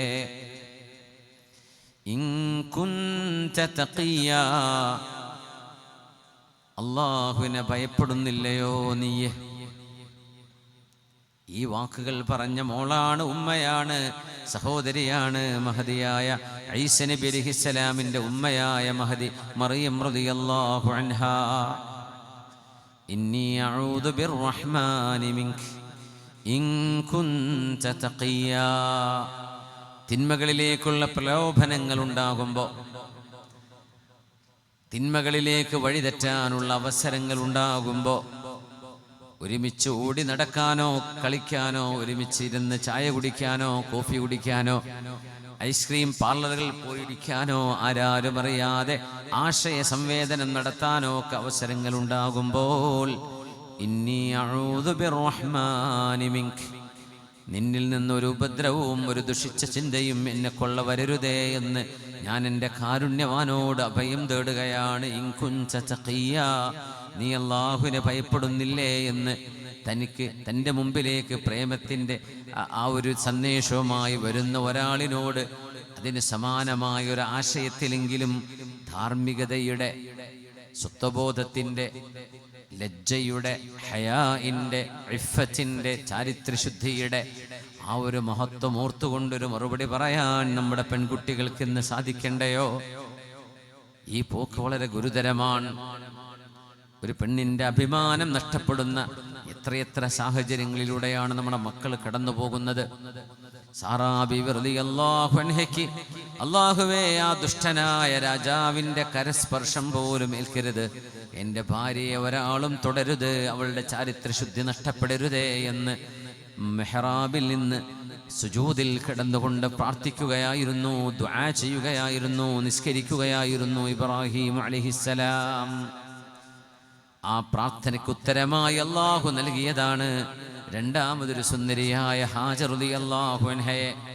സാറ ബീവിയാണ് പറഞ്ഞത്, ഇബ്രാഹിം നബിയെ, മക്കൾ ജനിച്ചിട്ടില്ലാത്ത എനിക്ക് ഇനി മക്കൾ ഉണ്ടാകുമോ എന്നറിയില്ല, ഞാൻ വാർദ്ധക്യത്തിലെത്തിയല്ലോ, ഹാജറിനെ കല്യാണം കഴിച്ചോളൂ, അല്ലാഹു നിങ്ങൾക്ക് മക്കളെ തന്നേക്കും. ആ ഒരു ദാമ്പത്യത്തിലാണ് ഇസ്മാഈൽ നബി അലൈഹിസ്സലാം ജനിക്കുന്നത്. അത് കഴിഞ്ഞപ്പോഴേക്കും സാറ ബീവിക്കും മക്കളുണ്ടായി, മകനുണ്ടായി, ഇസ്ഹാഖ് നബി അലൈഹിസ്സലാം. ഇസ്ഹാഖ് നബിയുടെ പരമ്പരയിലൂടെയാണ് ലോകത്ത് വന്ന നമ്മുടെ ഹബീബൊഴികെ എല്ലാ പ്രവാചകന്മാരും വന്നത് ഇസ്ഹാഖി പരമ്പരയിലൂടെയാണ്. ഇബ്രാഹിം നബിയുടെ മകൻ ഇസ്ഹാഖ് നബിയിലൂടെ ആയിരക്കണക്കിന് പ്രവാചകന്മാർ വന്നു. എന്നാൽ ഇസ്മാഈൽ നബി അലൈഹിസ്സലാമിന്റെ വംശപരമ്പരയിലൂടെ ഒരേ ഒരു നബിയെ വന്നിട്ടുള്ളൂ. ആ പ്രവാചകൻ നമ്മുടെ റസൂലാണ് മുഹമ്മദ് മുസ്തഫ സ്വല്ലല്ലാഹു അലാ സയ്യിദിനാ മുഹമ്മദ് സ്വല്ലല്ലാഹു അലൈഹി വസല്ലം. മാ തർഫഉ ഇബ്ലുൽ ഹാജ് റിജ്ലൻ വലാ തദഉ യദൻ ഇല്ലാ കതബല്ലാഹു ലഹു ബിഹാ ഹസന വമഹാ അൻഹു സയ്യിഅ ഔ റഫഅഹു ബിഹാ ദറജ. ആ പ്രവാചകൻ ഇസ്മാഈൽ നബിയും ഇബ്രാഹിം നബി അലൈഹിസ്സലാമും പണിതുയർത്തിയ കഅബാലയത്തെ ലക്ഷ്യമാക്കി ആരെങ്കിലും യാത്ര ചെയ്തു വരികയാണെങ്കിൽ അവരുടെ വാഹനത്തിൻ്റെ ടയറുകൾ തിരിയുന്നതിൻ്റെ ദൂരമനുസരിച്ച്, അവരുടെ വാഹനങ്ങൾ മൃഗങ്ങളാണെങ്കിൽ അവയുടെ ഹാഫിറുകൾ, അവരുടെ കുളമ്പുകൾ വെക്കുന്നതിൻ്റെ തോതനുസരിച്ച്, കാല് പൊക്കുന്നതിൻ്റെയും താഴ്ത്തുന്നതിൻ്റെയും എണ്ണത്തിനനുസരിച്ച് നന്മകളായ നന്മകളെ വാരിക്കോരി തരികയും തിന്മകളായ തിന്മകൾ മുഴുവനും മായ്ച്ചു കളയുകയും സ്ഥാനമാനങ്ങളെ അള്ളാഹു ഉയർത്തുകയും ചെയ്യുമെന്ന് പറഞ്ഞ മഹത്തായൊരു ദൗത്യ നിർവഹണത്തിന് അള്ളാഹു വിളിച്ചു പറയാൻ ഏൽപ്പിച്ചത് മഹാനായ ഇബ്രാഹിം നബി അലൈഹിസ്സലാമിനെ. ഹാജർ ബീവി അവിടെ ഉപേക്ഷിച്ചു പോരാനായിരുന്നു അള്ളാഹുവിൻ്റെ ആദ്യത്തെ ആജ്ഞ. തൻ്റെ പ്രിയപ്പെട്ട ഭാര്യയെ, തൻ്റെ പിഞ്ചു പൈതലായ ഇസ്മാഈൽ നബി അലൈഹിസ്സലാം, പാല് കുടിക്കുന്ന മോനാണ്, പിഞ്ചു പൈതലാണ്, ഏതാനും മാസമേ പ്രായമായിട്ടുള്ളൂ ഇസ്മായിൽ നബി അലൈഹിസ്സലാമിന്. ആ ഉമ്മ കയറിയ കുന്നുകളാണ് സഫയും മർവയും. ഒരു ഉമ്മയുടെ കാൽപാദങ്ങൾ പതിഞ്ഞ ഇടമാണ് സഫയും മർവയും. അവിടം മുതലാണ് സഫയും മർവയും പവിത്രമായി തീരുന്നത്. ഉമ്മയായ ഹാജർ ബീവി മകനായ പ്രവാചകനായി മാറിയ ഇസ്മായിൽ നബി അലൈഹിസ്സലാമിന് വെള്ളം കൊടുക്കാൻ വഴിയില്ലാതെ വന്നപ്പോൾ ഈ രണ്ടാലൊന്ന് കുന്നിൻ്റെ മുകളിൽ കയറി ചുറ്റുപാടും നോക്കിയാൽ ഏതെങ്കിലും വഴിയാത്രക്കാരെ കാണുമോ എന്ന് നോക്കാൻ വേണ്ടി, ഉയരം കിട്ടാൻ വേണ്ടി കയറി നിന്ന രണ്ട് തൊട്ടടുത്ത് കിടക്കുന്ന കുന്നുകളായിരുന്നുവല്ലോ സഫയും മർവയും. ആ സഫ മർവ കുന്നുകൾക്കിടയിൽ നിരപ്പുള്ള ഒരു സ്ഥലമുണ്ട്. അത് കഅബാലയത്തിനോട് ചേർന്ന് വരുന്ന സ്ഥലമാണ്. അവിടെയാണ് പിഞ്ചു പൈതലിനെ കിടത്തിപ്പോന്നിരുന്നത്. ഇസ്മായിൽ നബി അലൈഹിസ്സലാമിനെ തൊണ്ട വരണ്ട് മുലപ്പാല് വറ്റിയിട്ട് കുഞ്ഞിന്റെ തൊണ്ടയിടറിയിട്ട് ശ്വാസമെടുക്കാൻ കഴിയാതെ മരണത്തെ മുഖാമുഖം കാണുമ്പോ പിഞ്ചു പൈതലിനോട് പ്രസവിച്ച് ജന്മം നൽകിയ ഒരു ഉമ്മയുടെ മനസ്സിലുണ്ടാകുന്ന സ്നേഹത്തിന്റെ, ഉമ്മയുടെ കരുണയുടെ, ആർദ്രതയുടെ, മാതൃ സ്നേഹത്തിന്റെ ഏറ്റവും വലിയ ഉദാഹരണം. ആ ഉമ്മ ഓടിയ ഇടമുണ്ടെന്ന്. അവിടെയാണ് പച്ച ലൈറ്റ് വെച്ചിട്ട് പുരുഷന്മാർ ഒന്ന് ധൃതി പിടിച്ചവർക്കൊന്ന് ഓടുകയല്ല, ധൃതി പിടിച്ച് നടക്കൽ സുന്നത്തുണ്ട്. പെണ്ണുങ്ങൾ ഓടരുത്, അവർ സാധാരണ നടത്തം നടന്നാൽ മതി. ആ ഓട്ടം പുരുഷന്മാരോടാണ് ഓടാൻ പറയുന്നത്. എന്തിനെന്നറിയുമോ? അവിടെയാണ് ജന്മം നൽകിയ ഒരു പെണ്ണ്, ഒരു ഉമ്മ, ഒരു മാതാവ് ഹാജർ റളിയല്ലാഹു അൻഹാ തന്റെ പിഞ്ചു പൈതലിന്റെ കരച്ചിൽ കേൾക്കാൻ കഴിയാതെ ഓടിപ്പോയ സ്ഥലമാണത്. അടുത്ത കുന്നിലേക്ക് വേഗമെത്താൻ വേണ്ടി. അങ്ങനെ 7 റൗണ്ട് ഓരോ പോക്കുകളിലായി അങ്ങുമിങ്ങുമായി 7 തവണ സഫയിൽ തുടങ്ങി 7ാമത്തേത് മർവയിൽ അവസാനിച്ച് തളർന്നവശയായി മഹദി റളിയല്ലാഹു അൻഹ കഅബാലയത്തിന്റെ അരികത്തേക്ക് വരുമ്പോഴാണ് ആ വിശുദ്ധ കുഞ്ഞിന്റെ കാലിന്റെ അരികത്ത് നിന്ന് സംസമിന്റെ ഉറവ പൊടിയുന്നത്. ആ സംസം ഉറവയാണെന്ന് സംസം കിണറായി മാറിയത്. ആ സംസം കിണറിൽ നിന്നാണ് ലക്ഷക്കണക്കിന് ഗാലൻ വെള്ളം എടുത്തുകൊണ്ടിരിക്കുന്നത്. ഇന്നും മക്കായുടെ ഊഷരമായ ഭൂമികയിൽ ഏറ്റവും കൂടുതൽ മിനറലുകൾ അടങ്ങിയ ലോകത്തെ അത്യപൂർവമായ വെള്ളം സംസം എന്നറിയപ്പെടുന്ന ആ പരിശുദ്ധമായ ദാഹജലം, പുണ്യജലം, മാഉ സംസം ലിമാ ശുരിബല. നിങ്ങൾ എന്തുദ്ദേശിച്ചുകൊണ്ടാണോ കുടിക്കുന്നത്, ആ നീയത്തിന്റെ കനമനുസരിച്ച് നിങ്ങൾക്ക് ഉദ്ദേശ സാഫല്യമുണ്ടാവാൻ സംസം കുടിച്ചാൽ മതി.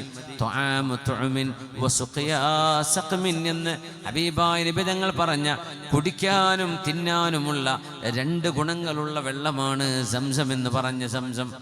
ആ സംസം ഉറവ പൊട്ടുന്നത് ഒരു ഉമ്മയുടെ മനസ്സിന്റെ പ്രാർത്ഥനയാണ്. ആ ഉമ്മയുടെ കാൽപാദങ്ങൾ അവിടെ പതിഞ്ഞിടം മുതൽ ആ 2 കുന്നുകൾക്കും പവിത്രതകളുണ്ടായി. ആരാണ് ഉമ്മ, ആരാണ് മാതാവ്?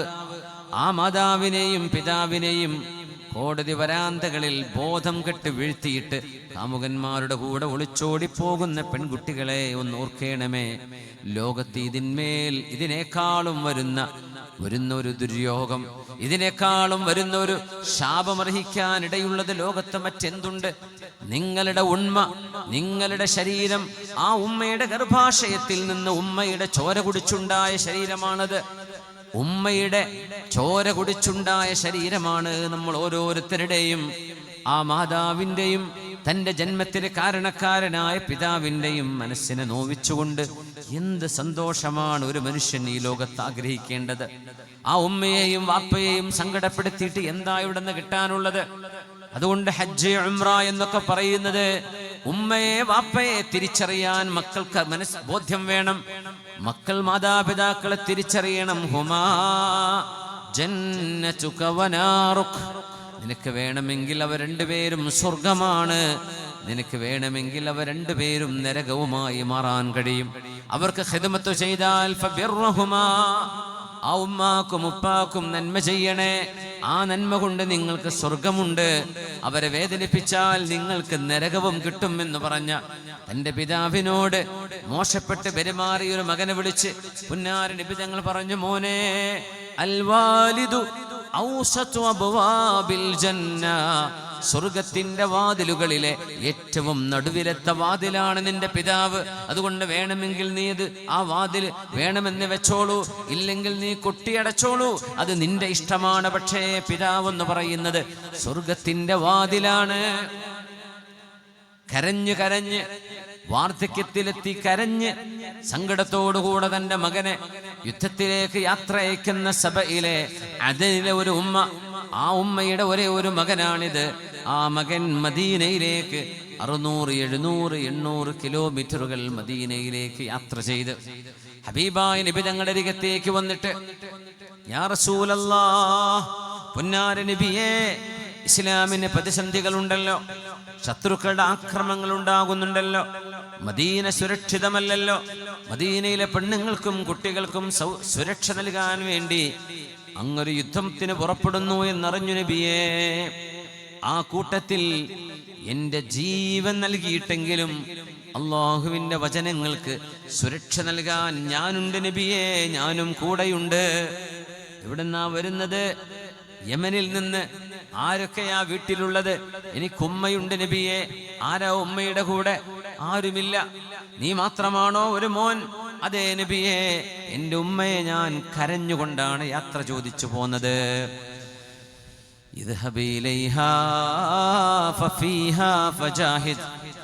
തിരിച്ചു പോകണം, തിരിച്ചു പോകണം. നിന്റെ ഉമ്മയിലാണ്, നിന്റെ ഉമ്മയാണ് നിന്റെ ജിഹാദ്. നിന്റെ ഉമ്മയുടെ അരികത്ത് നീ പോ, തിരിച്ചു പോകണം. ഫഇന്നൽ ജന്നത തഹ്ത ഖദമൈഹാ, ആ ഉമ്മയുടെ കാലിന്റെ താഴെ അവിടെ സ്വർഗമുണ്ട്. ആ ഉമ്മയെ നീ കരയിപ്പിച്ചിട്ടാണോ പോന്നത്? നീ ആ ഉമ്മയെ കരയിപ്പിച്ചതുപോലെ തിരിച്ചുപോയി ഫഅൽഹിഖ്ഹാ, ആ ഉമ്മയെ ചിരിപ്പിക്കണേ എന്ന് പറഞ്ഞ് യോദ്ധാവായി ആവേശത്തോടുകൂടെ വന്ന ചെറുപ്പക്കാരന്, മാതാവിന് സംരക്ഷണം കൊടുക്കാതെ, ആളില്ലാതെ ഒരു ഉമ്മയെ ഒറ്റക്കാക്കിയിട്ടൊന്നും ജീവൻ വേണ്ട, നീ പൊയ്ക്കോ എന്ന് പറഞ്ഞ് വന്ന 1000-ഓളം വരുന്ന കിലോമീറ്ററുകൾ തിരിച്ച് പറഞ്ഞയച്ച് നടക്കാൻ പറഞ്ഞ് പറഞ്ഞയച്ച പ്രവാചകൻ സല്ലല്ലാഹു അലൈഹി വസല്ലം എന്തിനെന്നറിയുമോ? മാതൃഹൃദയത്തിന്റെ വേദന ഉമ്മ ആരാണ് എന്നും മനുഷ്യർക്ക് പഠിപ്പിച്ചു തരാണ്. മനുഷ്യർക്കാണത്, മുസ്ലിങ്ങൾക്ക് മാത്രമല്ല. ആരാണ് മാതാവ് എന്ന് പഠിപ്പിച്ചു തരികയാണ്. തൻ്റെ ഉമ്മയെ തോളിലേറ്റിയിട്ട് തവാഫ് മുഴുവനും ചെയ്ത്, സഈ മുഴുവനും ചെയ്ത് തൻ്റെ ഉമ്മയെ തോളിലിരുത്തി. നമ്മൾ ആലോചിക്കണം, സഈ സഫയിൽ നിന്ന് മർവയിലേക്ക് ഏകദേശം ഒരു 600-700 മീറ്റർ വരും, ഒരു 3/4 കിലോമീറ്റർ ആയില്ലേ? തിരിച്ച് ഇങ്ങോട്ട് അങ്ങോട്ട് അങ്ങനെ 7 ലാപ്പുകൾ.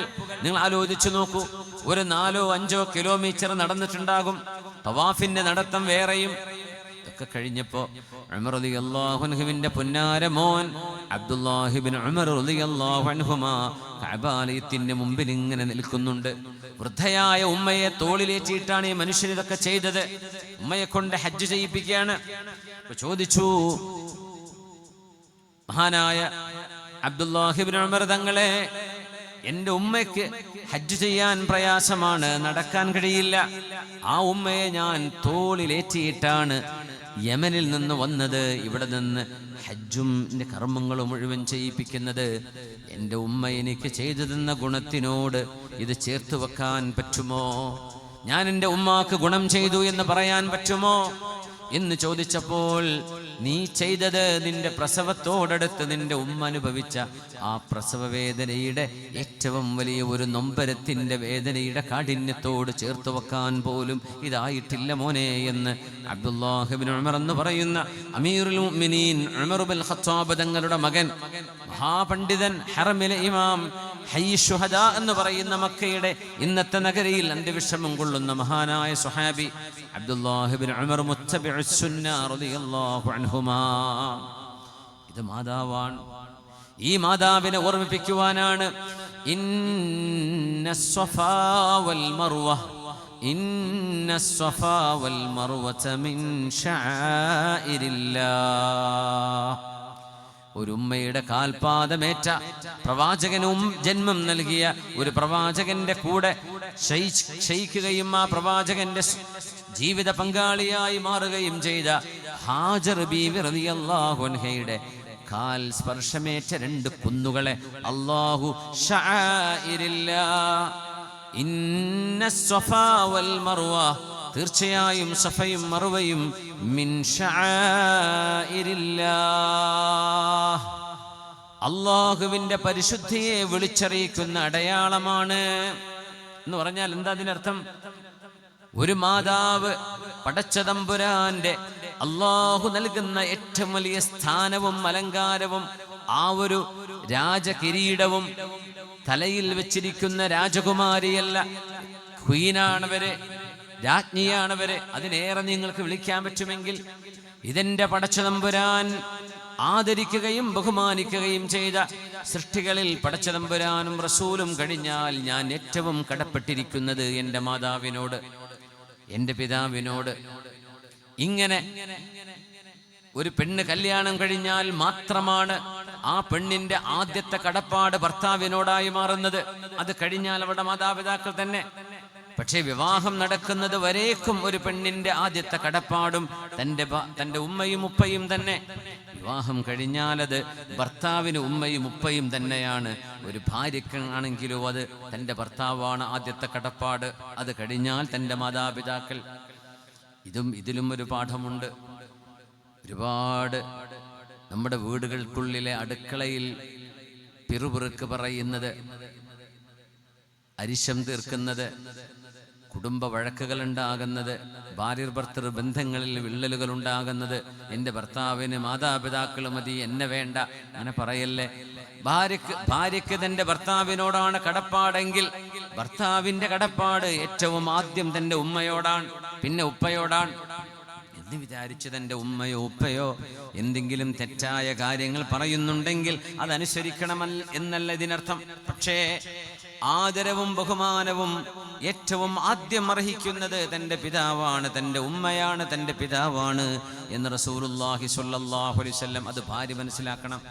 ഒരു ഭാര്യയോടുള്ള സ്നേഹമല്ല ഉമ്മയോട് ഭർത്താവ് കാണിക്കുന്ന സ്നേഹം.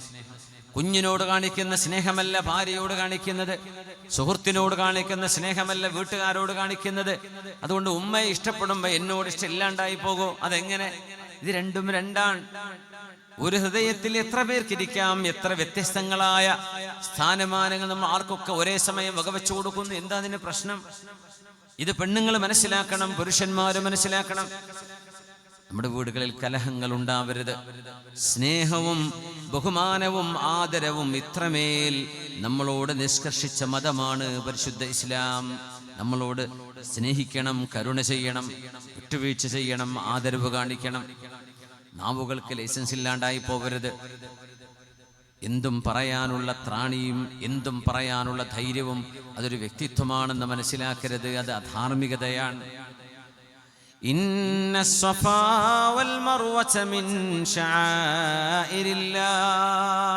ഒരു പച്ചച്ചെടി പോലും കായ്ക്കാത്ത, ഒരു മരം പോലുമില്ലാത്ത, മണ്ണ് പിടിച്ചിട്ടില്ലാത്ത പാറക്കെട്ടുകളായി കിടക്കുന്ന 2 കുന്നിൻ പുറങ്ങളിൽ ഒരു മാതാവിൻ്റെ, അതും ഒരു പ്രവാചകന്റെ ഉമ്മയായ, ഒരു പ്രവാചകന്റെ ഭാര്യയായ ഹാജർ ബീവി റളിയല്ലാഹു അൻഹയുടെ കാലിന്റെ സ്പർശമേറ്റപ്പോഴേക്കും ആ 2 കുന്നുകളും അള്ളാഹുവിന്റെ 2 ദൃഷ്ടാന്തങ്ങളായി മാറി എന്ന് വിശുദ്ധ ഖുർആൻ.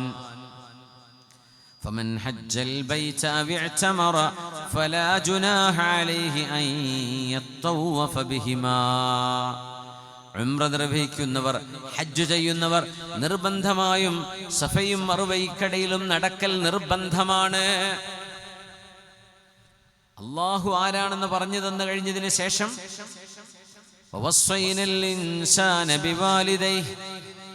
ആദ്യം പറഞ്ഞു അനിഷ്കുർ ലീ വലിവാലിദൈക്, നീ എനിക്ക് നന്ദി ചെയ്യണം അള്ളാഹുവിനോട്. പിന്നെ പറഞ്ഞു നിന്റെ മാതാപിതാക്കൾക്ക്. അത്രമേൽ റബ്ബ് ചേർത്തി പറയണമെങ്കിൽ കുടുംബ ബന്ധം, ഉമ്മയും ഉപ്പയും എന്ന ബന്ധം, എൻ്റെ പ്രിയപ്പെട്ട മക്കളെ, ഇതെത്ര വലുതാണ്. സ്കൂളിൽ നമുക്ക് നല്ല സുഹൃത്തുക്കൾ ഉണ്ടാകാം, കോളേജുകളിൽ ക്യാമ്പസുകളിൽ നമുക്ക് നല്ല ചങ്കുകൾ ഉണ്ടാകാം, ബെസ്റ്റുകൾ ഉണ്ടാകാം, അല്ലാത്തവരുണ്ടാകാം. പക്ഷേ നമ്മുടെ ഉമ്മയോളം ഉപ്പയോളമുള്ള ആ ഒരു സ്നേഹത്തെ, ആ ഒരു കടപ്പാടിനെ കവച്ചു വെക്കുന്നതാകരുത് നമ്മുടെ സൗഹൃദ ബന്ധങ്ങൾ. പെൺകുട്ടികളെ, നിങ്ങൾക്ക് വേണമെങ്കിൽ അതിസുന്ദരനായൊരു പുരുഷനെ നിങ്ങൾക്ക് ഭർത്താവായി ലഭിച്ചേക്കും.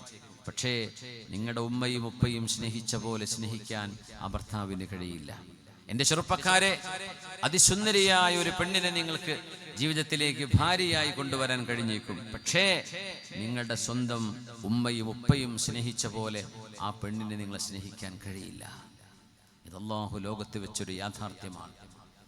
ആ യാഥാർത്ഥ്യം മനുഷ്യന് തെളിവ് പോലും ആവശ്യമില്ലാതെ ബോധ്യപ്പെടുന്ന യാഥാർത്ഥ്യമാണ്, അല്ലേ? ഒരു ഉമ്മയോടും വാപ്പയോടും മക്കളെ സ്നേഹിക്കണേ എന്ന് പറഞ്ഞില്ല ഖുർആൻ. എന്തേ? അത് ജന്മന അള്ളാഹു നൽകി കഴിഞ്ഞതാണ്. മക്കളോട് പറഞ്ഞു വാപ്പയും ഉമ്മയും സ്നേഹിക്കണം. അത് തർബിയത്തിലൂടെ കിട്ടുന്നതാണ്. വാപ്പക്കും ഉമ്മക്കും പറഞ്ഞു കൊടുക്കേണ്ട ആവശ്യമില്ല, അവരെ മക്കളെ സ്നേഹിച്ചിരിക്കും. പക്ഷെ മക്കളോട് പറഞ്ഞു കൊടുത്തു, നിങ്ങൾ ഉമ്മയെയും ഉപ്പയെയും അനുസരിക്കണം, അവരെ സ്നേഹിക്കണം. അവരുടെ ശബ്ദത്തെക്കാൾ ഉച്ചത്തിൽ നിങ്ങൾ ശബ്ദിക്കരുത്. നിങ്ങൾ കുറച്ച് ആരോഗ്യവും കുറച്ച് കരുത്തും കുറച്ച് എനർജിയും കുറച്ച് മസിലൊക്കെ വരുമ്പോ നിങ്ങളുടെ മാതാപിതാക്കൾ ദുർബലരായിരിക്കും. അവർക്കും ആ സ്റ്റേജ് കഴിഞ്ഞു പോയതാണ്. പക്ഷേ നിങ്ങളുടെ കൈക്കരുത്തിന്റെ മുമ്പിലോ നിങ്ങളുടെ തുറിച്ച നോട്ടത്തിന്റെ മുന്നിലോ നിങ്ങളുടെ വാപ്പയെ നിങ്ങൾ ചെറുതാക്കി കാണരുത്. നിങ്ങളുടെ ഉമ്മയെ ദുർബലയാണെന്ന് വരുത്തരുത്. അവരുടെ മുമ്പിൽ അടിമകളെ പോലെ നിൽക്കാൻ കഴിയുന്നത് ഒരു മനുഷ്യന്റെ ഏറ്റവും വലിയ ഔന്നിത്യമാണ്. ഇത് പഠിപ്പിച്ച മതമാണ് പരിശുദ്ധ ഇസ്ലാം. അതിനുവേണ്ടിയാണ് ഹജ്ജിൽ ആ ഉമ്മ ചവിട്ടിയ 2 കുന്നുകൾക്കിടയിൽ സർവ്വ മനുഷ്യരും നടക്കണമെന്ന് അല്ലാഹു പറഞ്ഞത്. ഹജ്ജിന് വിളിച്ചിട്ട് മുഴുവൻ ആളുകളും നിങ്ങൾ ആ നടത്തം നടന്നില്ലെങ്കിൽ നിങ്ങളുടെ ഹജ്ജ് സ്വഹീഹല്ല, നിങ്ങളുടെ ഉംറ സ്വഹീഹല്ല. എന്തേ? അല്ലാഹുവിന്റെ തൗഹീദിന് വേണ്ടി സ്ഥാപിക്കപ്പെട്ട കഅബാലയം കഴിഞ്ഞാൽ അനിഷ്കുർലി, എനിക്ക് നീ ചെയ്യേണ്ട നന്ദിയാണിത്, വലിവാലിദൈക്, അത് കഴിഞ്ഞാൽ നിന്റെ മാതാപിതാക്കളാണ്. അതിൻ്റെ ഒരു ഉമ്മയെ, ആ പിതാവുണ്ട് അവിടെ, ഇബ്രാഹിം നബി അലൈഹിസ്സലാം, ആ പിതാവിന്റെ പ്രാർത്ഥനയ്ക്ക് ഉത്തരമാണ് സംസം. ഒരു ഉമ്മയെ ഒരു ഉപ്പയെ ആ കഅബാലയത്തിന്റെ മുന്നിൽ വെച്ച് അല്ലാഹു നമുക്ക് പരിചയപ്പെടുത്തുകയാണ്. ഇതൊന്നും കാണാതെ പോരരുത്. ഇതൊക്കെ കണ്ടറിയുമ്പോഴാ ഹജ്ജ് ഹജ്ജാകുന്നത്, ഉംറ ഉംറയാകുന്നത്. ഉമ്മയെ വൃദ്ധസദനത്തിൽ കൊണ്ടുപോയി ആക്കിയിട്ട്, ഉമ്മ ഞാൻ ഹജ്ജ് ചെയ്ത് വരട്ടോ. എന്ത് ഹജ്ജ്? അവൻ എന്തറിഞ്ഞു എന്താണ് ഹജ്ജെന്ന്, സഫയും മറുവയും എന്താണെന്ന് എങ്ങനെ അറിഞ്ഞു?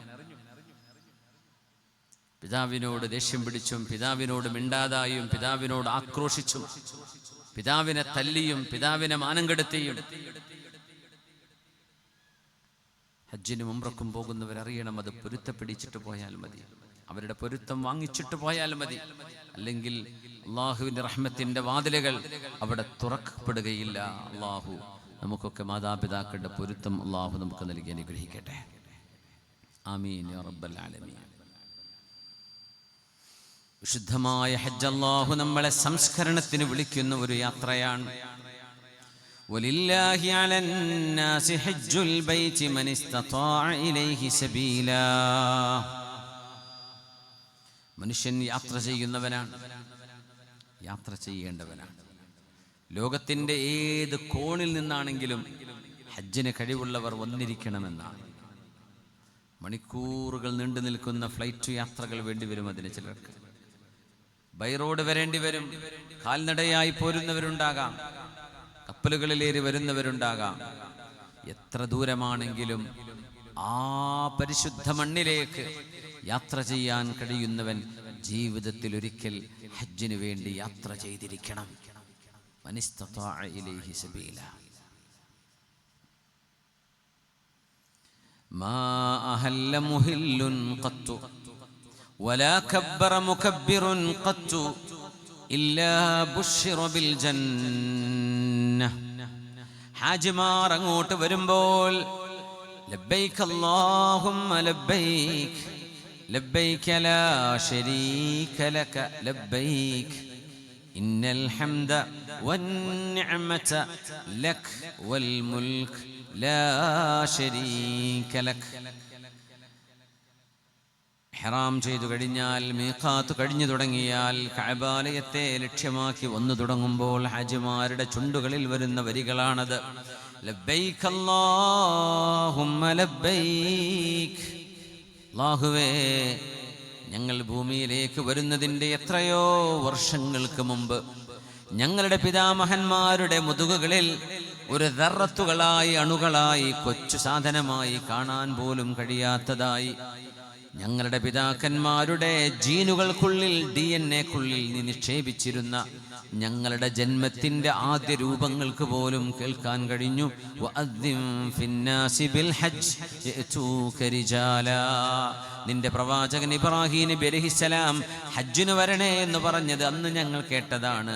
ഇന്നിതാ ഞങ്ങൾ ഭൂമിയിലേക്ക് ഉടലോടെ ശരീരത്തോടെ ജനിച്ചു വീണവരാണ്. ഞങ്ങളതിന് ഉത്തരം നൽകുന്നു. അന്നുത്തരം നൽകിയതിന് അതോടൊപ്പം തന്നെ ഇന്നും ഒരു ഉത്തരം. അതുകൊണ്ട് രണ്ടുത്തരങ്ങളാണ്. ലബ്ബൈക് അല്ലാഹുമ്മ ലബ്ബൈക്. 2 തവണയാണ് റബ്ബേ ഞങ്ങൾ ഉത്തരം നൽകുന്നത്. ആലമുൽ അർവാഹിലും ആലമുൽ അർഹാമിലും ഞങ്ങൾ ഉത്തരം നൽകിയതുപോലെ ഇതാ ആലമുൽ അശ്ബാഹിൽ ഞങ്ങൾ നിനക്ക് ഉത്തരം നൽകുകയാണല്ലാഹ്. ലബ്ബൈക ലാ ശരീക ലക ലബ്ബൈക ഇന്നൽ ഹംദ വൻ നിഅമത ലക വൽ മുൽക ലാ ശരീക ലക. എല്ലാ അനുഗ്രഹവും അധികാരവും നിനക്ക് മാത്രമാണ് റബ്ബേ. അത് പകുത്തെടുക്കാൻ ഒരാളും നിന്റെ കൂടെയില്ല, ഒരാൾക്കും അത് സാധ്യവുമല്ല.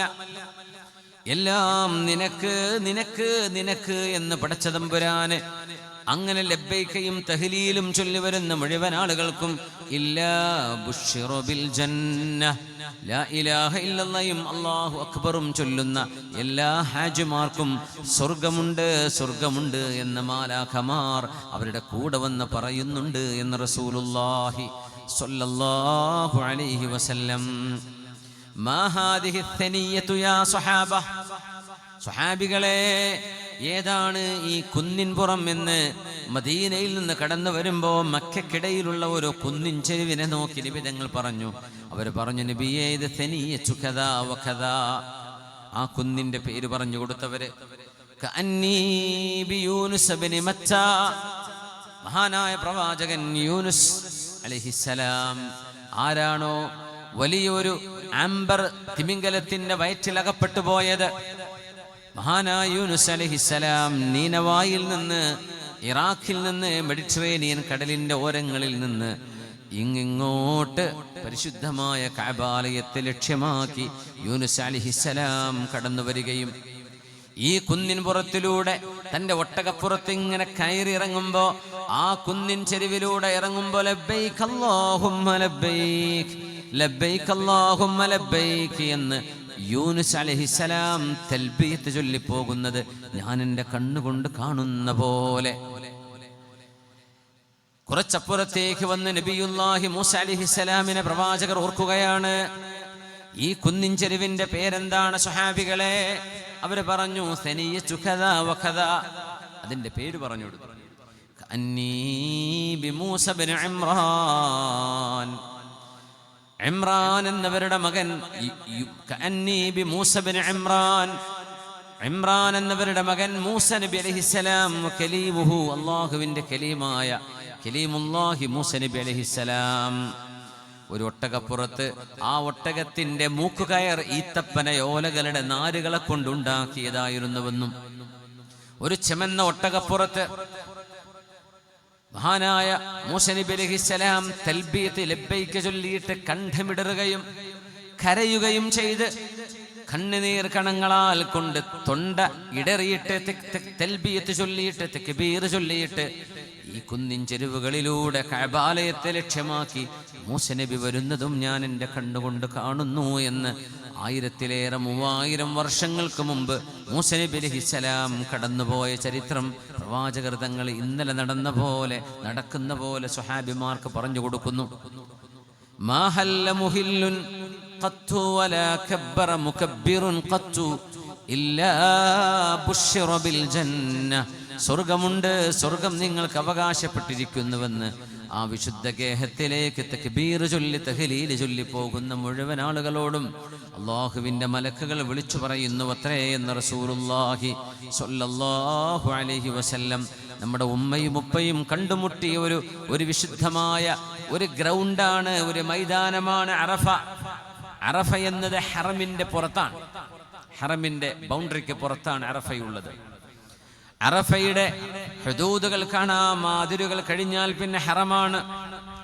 പരിശുദ്ധമായ അറഫ ഭൂമിയെ അല്ലാഹുവിൻ്റെ റസൂൽ നമുക്ക് പരിചയപ്പെടുത്തി. ആ വിശുദ്ധമായ അറഫയാണ് ഹജ്ജ് എന്ന് പറയുന്നത്. അൽ ഹജ്ജു അറഫ. മനുഷ്യൻ അറിയുന്നിടത്താണ് ഹജ്ജാകുന്നത്. മനുഷ്യനെ തിരിച്ചറിയുന്നതാണ് ഹജ്ജ്. അറഫയാണ് ഹജ്ജ് എന്ന് പറയുന്ന ഇത്രയെല്ലാം ആശയങ്ങളുണ്ട്. പുരുഷന്മാർ 2 വെള്ള തുണികൾ മാത്രം പുതച്ച്, സ്ത്രീകൾ അവരുടെ മുഖവും മുൻകൈയും മാത്രം പുറത്തു കാണിച്ച്, പുരുഷന്മാർ ചുറ്റിത്തുന്നിയ വസ്ത്രങ്ങളൊന്നുമില്ലാതെ ഒരു മയ്യത്തിനെ ഏതൊരു വസ്ത്രം കൊണ്ടാണോ കഫൻ ചെയ്യുന്നത് അതുപോലത്തെ 2 വസ്ത്രങ്ങളാണ് ഒരു ഹജ്ജ് ചെയ്യുന്ന ഉംറ ചെയ്യുന്ന മനുഷ്യന്റെ ദേഹത്തുണ്ടാകുന്നത്. വലിയ അത്ഭുതമല്ലേ? തുന്നിയിട്ടില്ലാത്ത, തുന്നി പിടിപ്പിച്ചിട്ടില്ലാത്ത നിവർന്ന വസ്ത്രമാണ് അരമുണ്ടായും മേൽത്തട്ടമായിട്ടും അണിയുന്നത്. ആരാണിതിൽ മുതലാളി? ആരുടേതാണ് ബ്രാൻഡഡ്? ആർക്കും അറിയില്ല. ഇത് അള്ളാഹുവിന്റെ മുമ്പിലേക്ക് വരുമ്പോ മഹ്ശറ എന്തായിരിക്കുമെന്ന് മനുഷ്യന് ഒരു ചെറിയ ബോധം നൽകാൻ അള്ളാഹു സംവിധാനിച്ച ഒരു മിനി മഹ്ശറയാണ് അറഫ എന്ന് പറയുന്നത്. വല്ലാത്ത അത്ഭുതമാണ്. മനുഷ്യൻ ഓരോരുത്തരും ഒരു ചീർപ്പിന്റെ പല്ലുകളെ പോലെ എല്ലാവരും അള്ളാഹുവിന്റെ മുമ്പിൽ ഒന്നാണ്, ഒരുപോലെയാണ്. ആ ഒരു നൃത്തം കണ്ടപ്പോഴാണ് നബി തങ്ങൾ പറഞ്ഞത്, ലാ ഫദുല ലിഅറബിയ്യിൻ അലാ അജമി. ഒരു അറബിയും ഞാൻ ഖുറശിയാണ്, ഞാൻ തമീമിയാണ്, ഞാൻ മഖ്സൂമിയാണ്, ഞാൻ ഇന്ന ഗോത്രക്കാരനാണ്, ഇതൊന്നും പറയണ്ട. മനുഷ്യനായി ജനിച്ചു നിങ്ങൾ അറബ് ഭാഷ സംസാരിച്ചു. അറബ് ഭാഷയല്ലാത്ത ആയിരക്കണക്കിന് ഭാഷകൾ ഈ ഭൂമിയിൽ മനുഷ്യൻ സംസാരിക്കുന്നു. അതുകൊണ്ട് അറബി ഭാഷ സംസാരിക്കുന്ന ഒരാൾക്ക് അറബി ഭാഷ സംസാരിക്കാത്തവനേക്കാളും സ്ഥാനമില്ല. എന്നാ പിന്നെ ഇംഗ്ലീഷും ഫ്രഞ്ചും ജർമ്മനും സംസാരിക്കുന്നവനോ ഞാൻ അറബിയെക്കാളും മുന്തിയ ആളാണെന്ന് നിങ്ങളും പറയണ്ട. നിങ്ങളുടെ പാസ്പോർട്ടുകൾക്കോ നിങ്ങളുടെ ലാംഗ്വേജുകൾക്കോ ഒരു ക്രെഡിബിലിറ്റിയും ഇവിടെ ഇല്ല. വലാ ലിഅജമീൻ അലാ ലിഅറബി വലാ ലിഅബിയദ അലാ അസ്വദ വലാ ലിഅസ്വദ അലാ അബിയദ.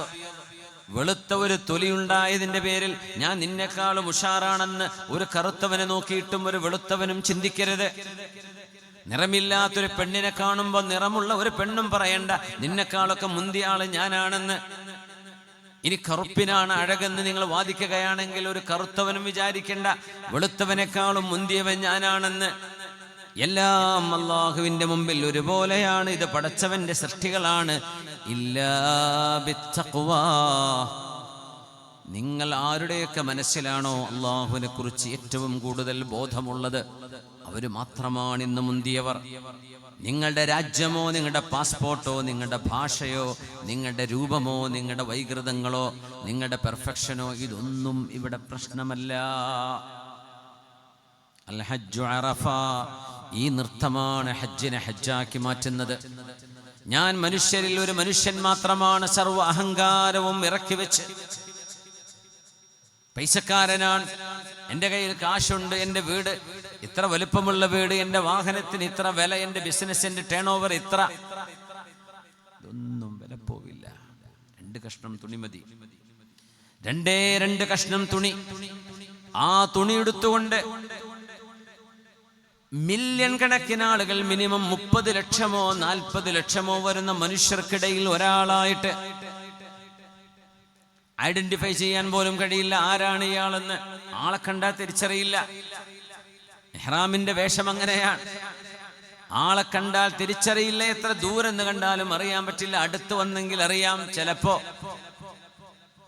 എന്തേ? അല്ലാഹുവിന്റെ മുമ്പിൽ ലാ യൻദുറു ഇലാ അജ്സാമിക്കും വലാ ഇലാ സുവരിക്കും. അല്ലാഹു നിങ്ങളുടെ ദേഹത്തിലേക്കോ നിങ്ങളുടെ രൂപത്തിലേക്കോ അല്ലാഹു നോക്കുന്നില്ല. വലാകി യൻദുറു ഇലാ ഖുലൂബിക്കും. നിങ്ങളുടെ ഹൃദയത്തിലേക്കാണ് അല്ലാഹു നോക്കുന്നത്. അത്തഖ്വാ ഹാഹുനാ. തഖ്വ ഇവിടെയാണ്. അത്തഖ്വാ ഹാഹുനാ. പടച്ചവനെ കുറിച്ചുള്ള ബോധം ഇവിടെയാണ്. അത്തഖ്വാ ഹാഹുനാ. 3 തവണ നെഞ്ചിലേക്ക് വിരൽ ചൂണ്ടിയിട്ടാണ് ഹബീബായ തങ്ങൾ ഈ വാക്ക് പറഞ്ഞത്. എല്ലാവരും ഒരുപോലെയാണ്. അതുകൊണ്ട് അൽ ഹജ്ജു അറഫ. ഹജ്ജ് എന്ന് പറയുന്നത് അറഫയാണ്. അറഫയാണ് ഹജ്ജ്. അറഫ അറിയാത്തവൻ എന്ത് ഹജ്ജ് അറിഞ്ഞു? റസൂലുള്ളാഹി സ്വല്ലല്ലാഹു അലൈഹി വസല്ലമ തങ്ങൾ പരിശുദ്ധമായ അറഫയുടെ മൈതാനത്ത് നിൽക്കുകയാണ് സ്വല്ലല്ലാഹു അലൈഹി വസല്ലം. അത് പെരുന്നാൾ ദിവസമായിരുന്നു. ഖതബനാ റസൂലുള്ളാഹി സ്വല്ലല്ലാഹു അലൈഹി വസല്ലം യൗമൻ നഹർ. എന്താണ് അറഫ? ആ അറഫയുടെ മെസ്സേജ് എന്താണ്? എന്താണ് അറഫ വിളിച്ചോതുന്നത്? ഇന്നസ്സമാൻ ഖദ് ഇസ്തദാറ കഹൈഅതിഹി യൗമ ഖലഖസ് സമാവാതി വൽ അർദ്.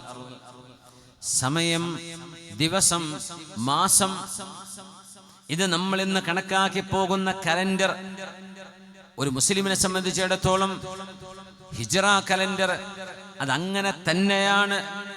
നമ്മൾ ഇന്ന് കണക്കാക്കി പോകുന്ന ഇന്നത്തെ ദിവസം, നമ്മൾ ഇന്ന് ഞായറാഴ്ച രാത്രിയാണെങ്കിൽ തിങ്കളാഴ്ച രാവാണെങ്കിൽ അതങ്ങനെ തന്നെയാണോ എന്ന് എന്ത് തെളിവാണ് എന്ന് ചോദിച്ചാൽ ആ ചോദ്യത്തിന് ഉത്തരം ഈ ഹദീസാണ്.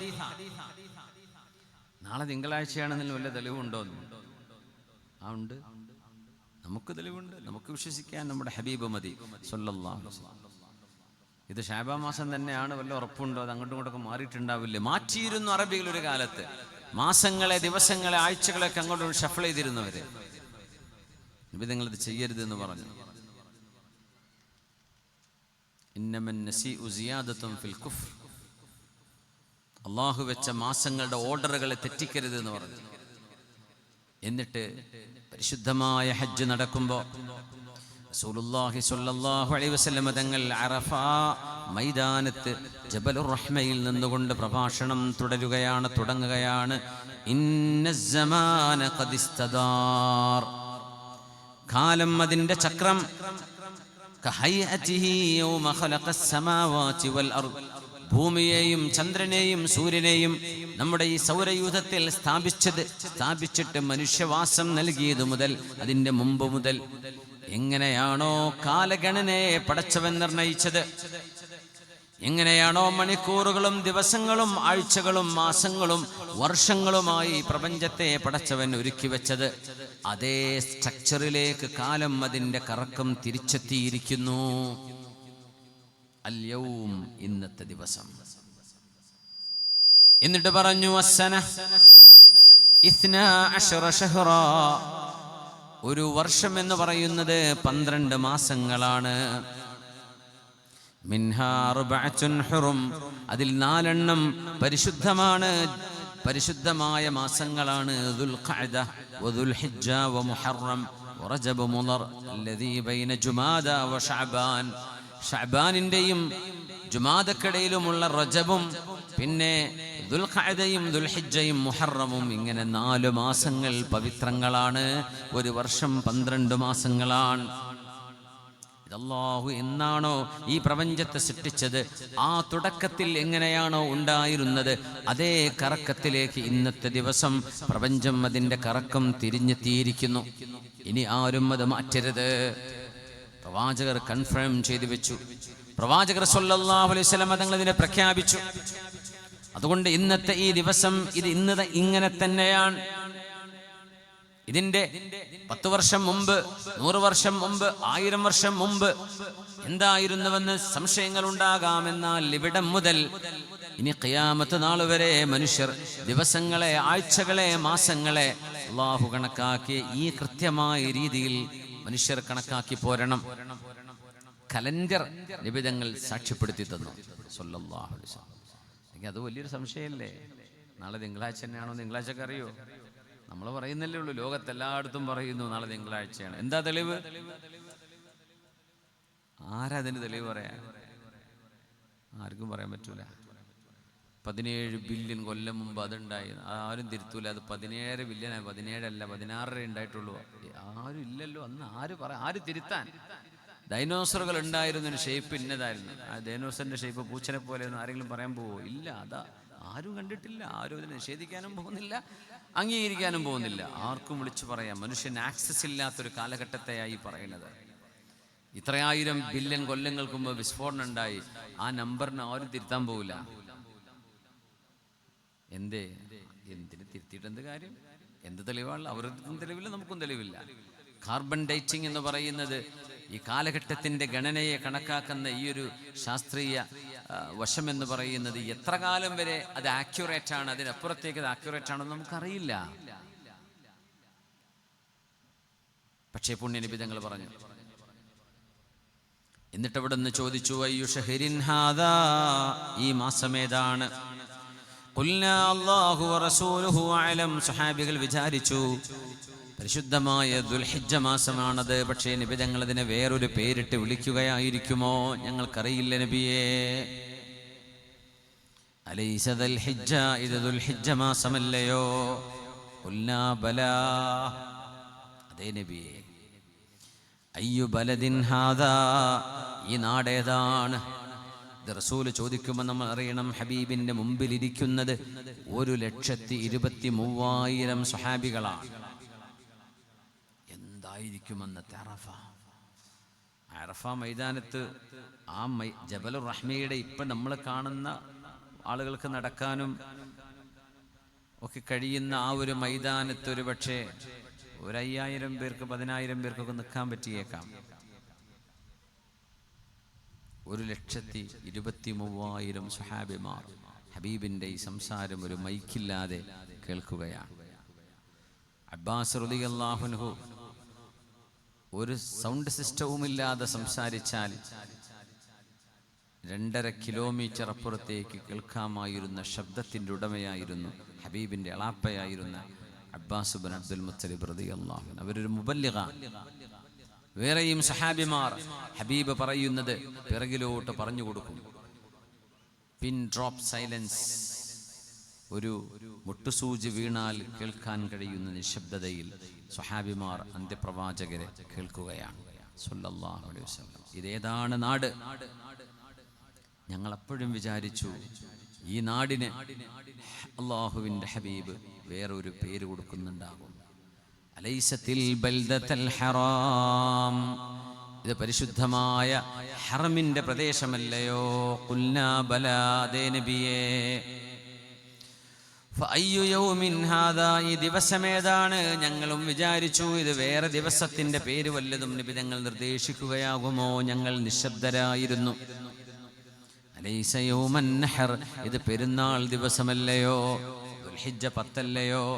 അറഫ കഴിഞ്ഞ് പിറ്റേ ദിവസം അറഫയുടെ മൈതാനത്തിന് നബി തങ്ങൾ റസൂലുള്ളാഹി സ്വല്ലല്ലാഹു അലൈഹി വസല്ലം തങ്ങൾ അവിടുത്തെ പരിശുദ്ധമായ ആ ഒരു പ്രഭാഷണം അവസാനത്തെ ഖുതുബത്തുൽ വദാഇ നിർവഹിക്കുകയാണ്.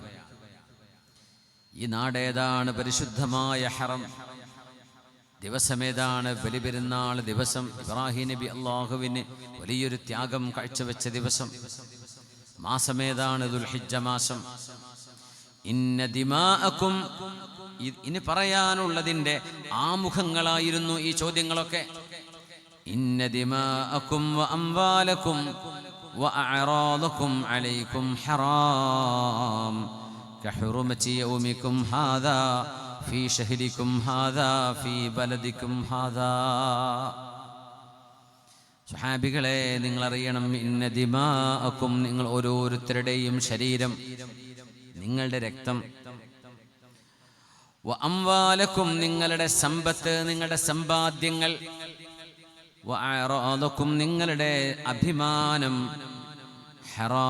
ഹറാം അലൈക്കും ഹറാം, നിങ്ങൾ ഓരോരുത്തർക്കും ഹറാമാണ്. ഇത് പവിത്രമുള്ളതാണ്. ഓരോരുത്തരുടെയും അഭിമാനം പവിത്രമുള്ളതാണ്. ഒരു മനുഷ്യന്റെ ഹുർമത്ത് അത് തച്ചുടക്കാൻ പാടുള്ളതല്ല.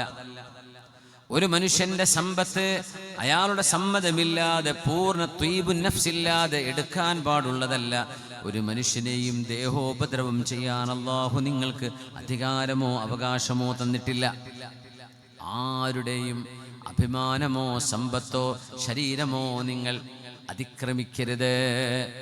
ഏതുപോലെ കഹുറുമതി യൗമിക്കും ഹാദാ, ഈ ദിവസത്തിന്റെ മഹത്വം പോലെ, ഫീ ഷഹരിക്കും ഹാദാ, ഈ മാസത്തിന്റെ പവിത്രത പോലെ, ഫീ ബലദിക്കും ഹാദാ, ഈ നാടിന്റെ പരിശുദ്ധി പോലെ. മുഅ്മിനീങ്ങളുടെ അഭിമാനം പരിശുദ്ധമാണ്, പരിശുദ്ധമാണ്. അതുകൊണ്ട് ആരും ആരുടെയും അഭിമാനത്തിന് കേടുവരുന്നത് പറയരുത്, എഴുതരുത്, പ്രചരിപ്പിക്കരുത്, തോന്നിപ്പിക്കുന്ന രീതിയിൽ പറയരുത്. ഹജ്ജ് മനസ്സിലാക്കുമ്പോൾ ആദ്യത്തെ പാഠം ഹബീബിന്റെ ഈ ഉണർത്തലുകളാണ്. മുസ്ലിം ആരാണെന്ന് മനസ്സിലാക്കി തരികയാണ് നബി തങ്ങൾ. പാപികളായിരിക്കാം, തെറ്റുകാരായിരിക്കാം, നമ്മളെക്കാളും വിവരം കുറഞ്ഞവരായിരിക്കാം, കൂടിയവരായിരിക്കാം, അവർ സാധാരണക്കാരായിരിക്കാം, അവർ സയ്യിദന്മാരോ തങ്ങന്മാരോ ആയിരിക്കാം, കൂലിപ്പണിക്കാരായിരിക്കാം, പണ്ഡിതന്മാരാവാം, മുതഅല്ലിമീങ്ങളാകാം. ഒരാളുടെയും ഇസ്സത്തിന് കോട്ടം വരുന്ന ഒരു വാക്ക് ഒരു മുസ്ലിമിൻ്റെ നാവിൽ നിന്ന് വന്നു പോകരുത് എന്ന് ഒരു നാടിനെ, ഒരു ദിവസത്തെ, ഒരു മാസത്തെ സാക്ഷി നിർത്തിയിട്ട് ഹബീബായ റസൂലുള്ളാഹി തങ്ങൾ പ്രഖ്യാപിച്ചുകൊണ്ട് അവിടുത്തെ പ്രഖ്യാപനം തുടർന്നു. സ്വല്ലല്ലാഹു അലൈഹി വസല്ലം, വസതൽഖൗന റബ്ബക്കും, നിങ്ങൾ അല്ലാഹുവിനെ കണ്ടുമുട്ടാൻ പോകുന്നവരാണ്. വല്ലാത്ത പ്രസംഗമാണ് ഹബീബിൻ്റെ. ഫയസ്അലുക്കും അൻ അമാലിക്കും, നിങ്ങൾ എന്തൊക്കെയാണ് ചെയ്തു വെച്ചത് എന്ന് അല്ലാഹു നിങ്ങളോട് നാളെ ചോദിക്കും. അലാ ഫലാ തർജിഉ ബഅദി കുഫാറൻ ഔ ദുല്ലാലൻ യദ്രിബു ബഅദുകും റിഖാബ ബഅദ്.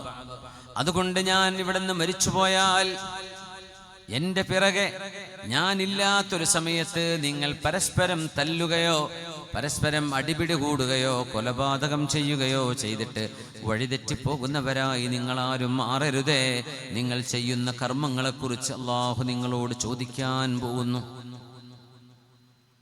ഉണർത്തലുകൾ. എന്നിട്ട് ചോദിച്ചു,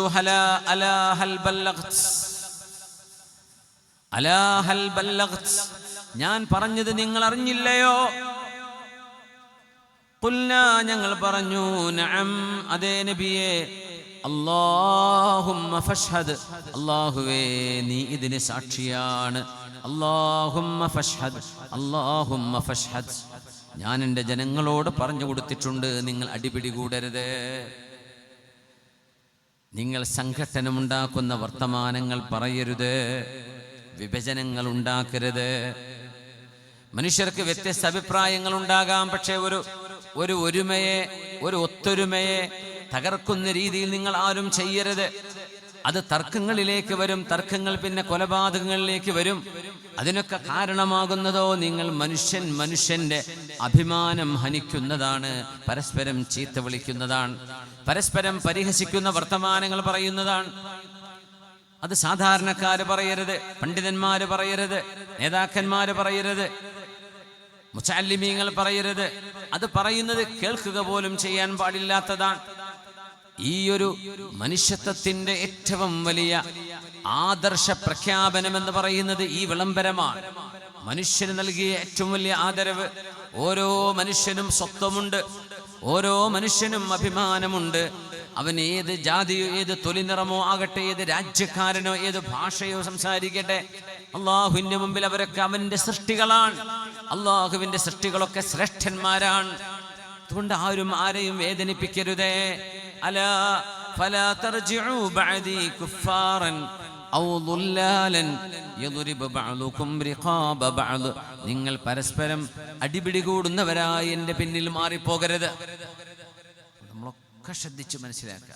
ഈ വാക്ക് ഇന്നത്തേക്ക്, നമ്മുടെ ഇന്നത്തെ കാലഘട്ടത്തേക്ക് നബി തങ്ങൾ പറഞ്ഞതുപോലെ തോന്നുകയാണ് സല്ലല്ലാഹു അലൈഹി വസല്ലം.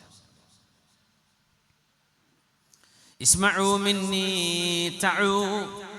സ്വഹാബികളെ, നിങ്ങൾ എന്നെ ശ്രദ്ധിച്ചു കേൾക്കണേ. അത് ഹബീബിന്റെ വലിയൊരു പ്രഖ്യാപനമാണ്. ഇനി പറയുന്നത് ശ്രദ്ധിച്ചു കേൾക്കണേ. അലാ ലാ തദ്ലിമു. അറിയണേ, നിങ്ങളാരും ആരോടും അനീതി ചെയ്യരുത്, നിങ്ങളാരും ആരെയും അതിക്രമിക്കരുത്. അലാ ലാ തദ്ലിമു, അലാ ലാ തദ്ലിമു. അടിപിടികൾക്ക് പോകണ്ട, ഗുണ്ടായിസത്തിന് പോകരുത്, വാടക ഗുണ്ടകളായി പോവണ്ട. മനുഷ്യരെ നിങ്ങൾ ആക്രമിക്കരുത്, കയ്യൂക്കുണ്ട് എന്ന് വിചാരിച്ച് കൈക്കരുത്ത് കാണിക്കരുത്. നിങ്ങൾ ആരെയും ആക്രമിക്കരുത്, ആരെയും ആക്രമിക്കരുത്, ആരെയും ആക്രമിക്കരുത്. ലോകത്തിന്റെ ഗുരു പ്രവാചകർ സല്ലല്ലാഹു അലൈഹി വസല്ലം തങ്ങൾ സ്വന്തം ജനങ്ങളോട്, ലക്ഷക്കണക്കിന് വരുന്ന അനുയായികളോട് യാത്ര ചോദിക്കുന്ന അവസാനത്തെ പ്രഭാഷണമാണിത്. യാത്ര ചോദിച്ചു പോവാണ്. തങ്ങൾക്ക് വേണ്ടി സിന്ദാബാദ് വിളിക്കണമെന്നോ, തങ്ങൾക്ക് വേണ്ടി ഇവിടെ കലാപം ഉണ്ടാക്കണമെന്നോ ഒന്നുമല്ലല്ലോ നബി ഞങ്ങൾ പറയുന്നത്. എത്ര സമാധാനത്തിന്റെ വാക്കുകളാണത്. അലാ ഇസ്മഉ മിന്നി തഉ, നിങ്ങൾ ശ്രദ്ധിച്ചു കേൾക്കണേ, എന്നെ ശ്രദ്ധിക്കണേ. അലാ ലാ തദ്ലിമു, അലാ ലാ തദ്ലിമു, അലാ ലാ തദ്ലിമു, നിങ്ങൾ അതിക്രമം ചെയ്യരുത്. ഇന്നഹു ലാ യഹില്ലു മാലു ഇംറിഇൻ മുസ്ലിമിൻ ഇല്ലാ ബിത്വീബി നഫ്സിൻ, ഒരു മനുഷ്യൻ പൊരുത്തപ്പെട്ട് നിങ്ങൾക്ക് നൽകുന്നതല്ലാതെ നിങ്ങൾക്ക് സ്വീകരിക്കുക പാടുള്ളതല്ല. ഒരാൾ തൃപ്തിപ്പെട്ട് തരുന്നത് അതേ സ്വീകരിക്കാൻ പാടുള്ളൂ. വീണ്ടും പറഞ്ഞു, അലാ ലാ തർജിഉ ബഅദി കുഫാറൻ യദ്രിബു ബഅദുകും റിഖാബ ബഅദ്. വീണ്ടും പറഞ്ഞു, അടികൂടരുത്, തമ്മിൽ തല്ലുണ്ടാക്കരുത്, വിഭജനങ്ങൾ ഉണ്ടാക്കരുത്, എന്റെ കാലശേഷം നിങ്ങൾ വിഘടിച്ചു പോകരുത്. അലാ ഇന്ന ശൈത്വാന ഖദ് യഇസ അൻ യഅബുദഹൽ മുസല്ലൂൻ. അല്ലാഹു അക്ബർ എന്ന് ചൊല്ലി നിസ്കരിക്കുന്ന മുസല്ലിമാർ, നിസ്കരിക്കുന്ന ആളുകള്, ആ ആളുകള് ഇനി ഒരിക്കലും പിശാചിനെ ആരാധിക്കില്ല എന്ന് പിശാചിനറിയാം. പിശാച് നിരാശയിലാണ്. ഇവരാരും പോയി ബിംബാരാധന ചെയ്യൂല. ഈ നിസ്കരിക്കുന്ന ഒരു മനുഷ്യരും പോയിട്ട് മറ്റു ദൈവങ്ങളെ ആരാധിക്കുന്ന അവസ്ഥ ഉണ്ടാകില്ല. അതുകൊണ്ട് പിശാച് നിങ്ങളെ കൊണ്ട് ചെയ്യിപ്പിക്കാൻ പോകുന്നത് ബഹുദൈവ ആരാധനയല്ല. വലാകിന്നഹു റളിയ ഫിത്തഹ്രീശി ബൈനകും, നിങ്ങൾക്കിടയിൽ ശത്രുതയുണ്ടായി ഉരസലുണ്ടാക്കാൻ അവൻ പരിശ്രമിക്കും. അതിൽ നിങ്ങൾ വീഴുകയും ചെയ്യും. അത് ഞങ്ങളാണ് ശരി, നിങ്ങളെ തെറ്റ്, ഞങ്ങളാണ് ന്യായം, നിങ്ങളുടേത് അന്യായം എന്ന് പറഞ്ഞ് മുഅ്മിനീങ്ങൾ മുസ്ലിമീങ്ങൾ പരസ്പരം നിസ്സാരമായ പ്രശ്നങ്ങൾക്ക് വേണ്ടി ഫിത്തഹ്രീശി ബൈനകും, നിങ്ങൾക്കിടയിൽ അടിപിടിയും സ്വരച്ചേർച്ച ഇല്ലായ്മയും അവൻ ഉണ്ടാക്കും. നിങ്ങളെ കൊണ്ട് ബിംബാരാധന അവൻ ചെയ്യിപ്പിക്കില്ല. അവനറിയാം നിങ്ങളത് ചെയ്യില്ലെന്ന്, പക്ഷേ നിങ്ങൾ അടിപിടി കൂടും. എത്ര സത്യമാണ് ഹബീബിന്റെ വാക്ക്, എത്ര സത്യമാണിത്. നമ്മളിത് കേൾക്കാത്തത് കൊണ്ടാണോ, അറിയാത്തത് കൊണ്ടാണോ, കേട്ട് മറന്നുപോയിട്ടാണോ?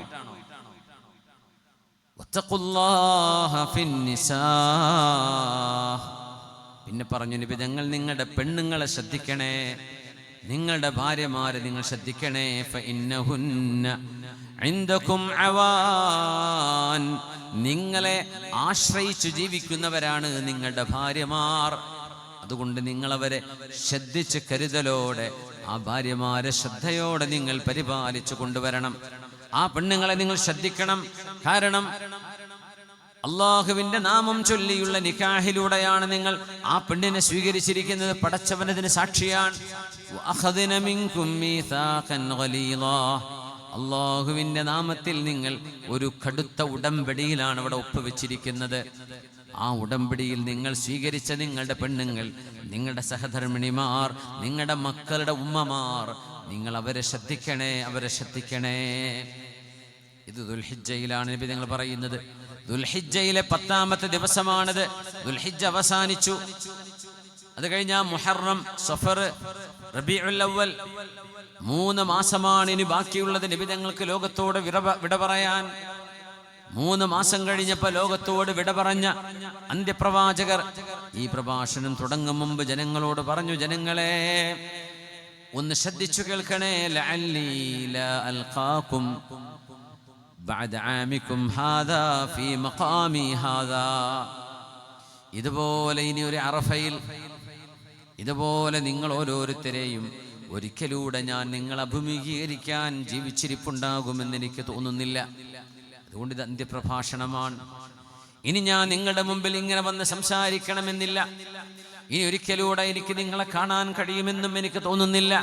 ഇതൊക്കെ തങ്ങൾ പറയുമ്പോഴേ ഒരസുഖം പോലുമില്ലാതെ, വടിവത്ത ശരീരം, ഒരു കുടവയറ് പോലുമില്ലാതെ, ഒരു പനി പോലുമില്ലാതെ ഹബീബാനബി തങ്ങൾ പൂർണ്ണ ആരോഗ്യത്തോടെ ജീവിച്ചിരിക്കുന്ന 63ാമത്തെ വയസ്സിലാണ് പുണ്യനബി തങ്ങൾ ഈ വാക്കുകളൊക്കെ പറയുന്നത്. അടുത്ത വർഷം ഞാൻ ജീവിച്ചിരിക്കണമെന്നില്ല. അതുകൊണ്ട് ശ്രദ്ധിച്ചു കേൾക്കണേ. ഈ ഉമ്മത്തിന്റെ ഐക്യമാണ് വീണ്ടും വീണ്ടും വീണ്ടും പറഞ്ഞത്. അടിപിടി കൂടരുത് എന്ന് പറഞ്ഞു. എന്നിട്ട് പറഞ്ഞു, നിങ്ങളുടെ പെണ്ണുങ്ങളെ നിങ്ങൾ ശ്രദ്ധിക്കണേ. ലാ യംലികുന ലിഅൻഫുസിഹിന്ന ശൈആ. ആ പെണ്ണുങ്ങൾ നിങ്ങൾ ഉപദ്രവിച്ചാൽ നിങ്ങളുടെ അടി തടുക്കാനുള്ള കൈക്കരുത്തവർക്കുണ്ടാവണമെന്നില്ല. നിങ്ങൾ ഇറക്കി വിട്ടാൽ അവർക്ക് കയറി ചെല്ലാൻ ഇടമുണ്ടാകണമെന്നില്ല. ആ പെണ്ണുങ്ങൾക്ക് ദൗർബല്യമുണ്ടാവാം, അവർക്ക് ദുർബലതയുണ്ടാവാം. ആ പെണ്ണുങ്ങൾക്ക് ആശയും ആശ്രയവും അഭയവും ഭർത്താക്കന്മാരായ നിങ്ങൾ അള്ളാഹുവിനെ വെച്ച് കൊടുത്തതാണ് അവർക്ക് വാക്ക്. ആ വാക്ക് നിങ്ങൾ പാലിക്കണേ, പാലിക്കണേ. വഇന്ന ലഹുന്ന അലൈക്കും ഹഖ്ഖാ, എന്നാൽ ആ പെണ്ണ് വഇന്ന ലഹുന്ന അലൈക്കും ഹഖ്ഖാ, ആ പെണ്ണുങ്ങൾക്ക് അവകാശപ്പെട്ടത് നിങ്ങൾ വകവെച്ചു കൊടുത്തേ പറ്റൂ. വലക്കും അലൈഹിന്ന ഹഖ്ഖാ, എന്നാൽ പെണ്ണുങ്ങൾ ഭർത്താക്കന്മാർക്ക് വകവെച്ചു കൊടുക്കേണ്ടതും ഉണ്ട്. അത് പെണ്ണുങ്ങൾ ഭർത്താക്കന്മാർക്ക് വകവെച്ചു കൊടുക്കുകയും വേണം. എന്നിട്ട് പറയുന്നു, വിശദീകരിച്ചു, വഹഖ്ഖുകും അലൈഹിന്ന, ഒരു പെണ്ണ്, ഒരു ഭാര്യ തന്റെ ഭർത്താവിന് വേണ്ടി ചെയ്തു കൊടുക്കേണ്ട ഉത്തരവാദിത്തങ്ങളിൽ പ്രധാനപ്പെട്ട ഒന്ന് അല്ലാ യൂതി അന്ന ഫുറുഷകും അഹദൻ ഗൈറകും, വിവാഹം ചെയ്ത് നിങ്ങളെ ജീവിതത്തിലേക്ക് സ്വീകരിച്ചവരാണ് നിങ്ങളുടെ ഭർത്താക്കന്മാർ. അതുകൊണ്ട് നിങ്ങളുടെ ശരീരം നിങ്ങളുടെ ഭർത്താവല്ലാതെ മറ്റൊരാൾ തൊടാൻ നിങ്ങൾ നിന്നു കൊടുക്കരുത്. ഒരു വലിയ പാഠമാണിത്. നിങ്ങളുടെ ഭർത്താവ് പ്രവാസിയാകാം, നാട്ടിലാകാം, യാത്ര പോകുന്ന ആളാകാം. നിങ്ങളെ ശാരീരികമായി നിങ്ങളുമായി കൂടെ ശയിക്കാനുള്ള അവകാശവും അധികാരവും അള്ളാഹു അനുവദിച്ചു കൊടുത്ത നിങ്ങളുടെ ഭർത്താവിന് മാത്രമാണ്. അതുകൊണ്ട് നിങ്ങളുടെ ഭർത്താവിനല്ലാതെ നിങ്ങളുടെ ശരീരം നിങ്ങൾ മറ്റൊരാളുടെ മുമ്പിലും പോയി നിങ്ങളുടെ ശരീരം അടിയറവ് പറയരുതേ, നിങ്ങളിത് ചെയ്യരുത്, വ്യഭിചാരം ചെയ്യരുത്. ഇതൊരു പെണ്ണ് തിരിച്ചു തന്റെ ഭർത്താവിനോട് ചെയ്യേണ്ട കടമയാണ്, ചെയ്യാൻ പാടില്ല.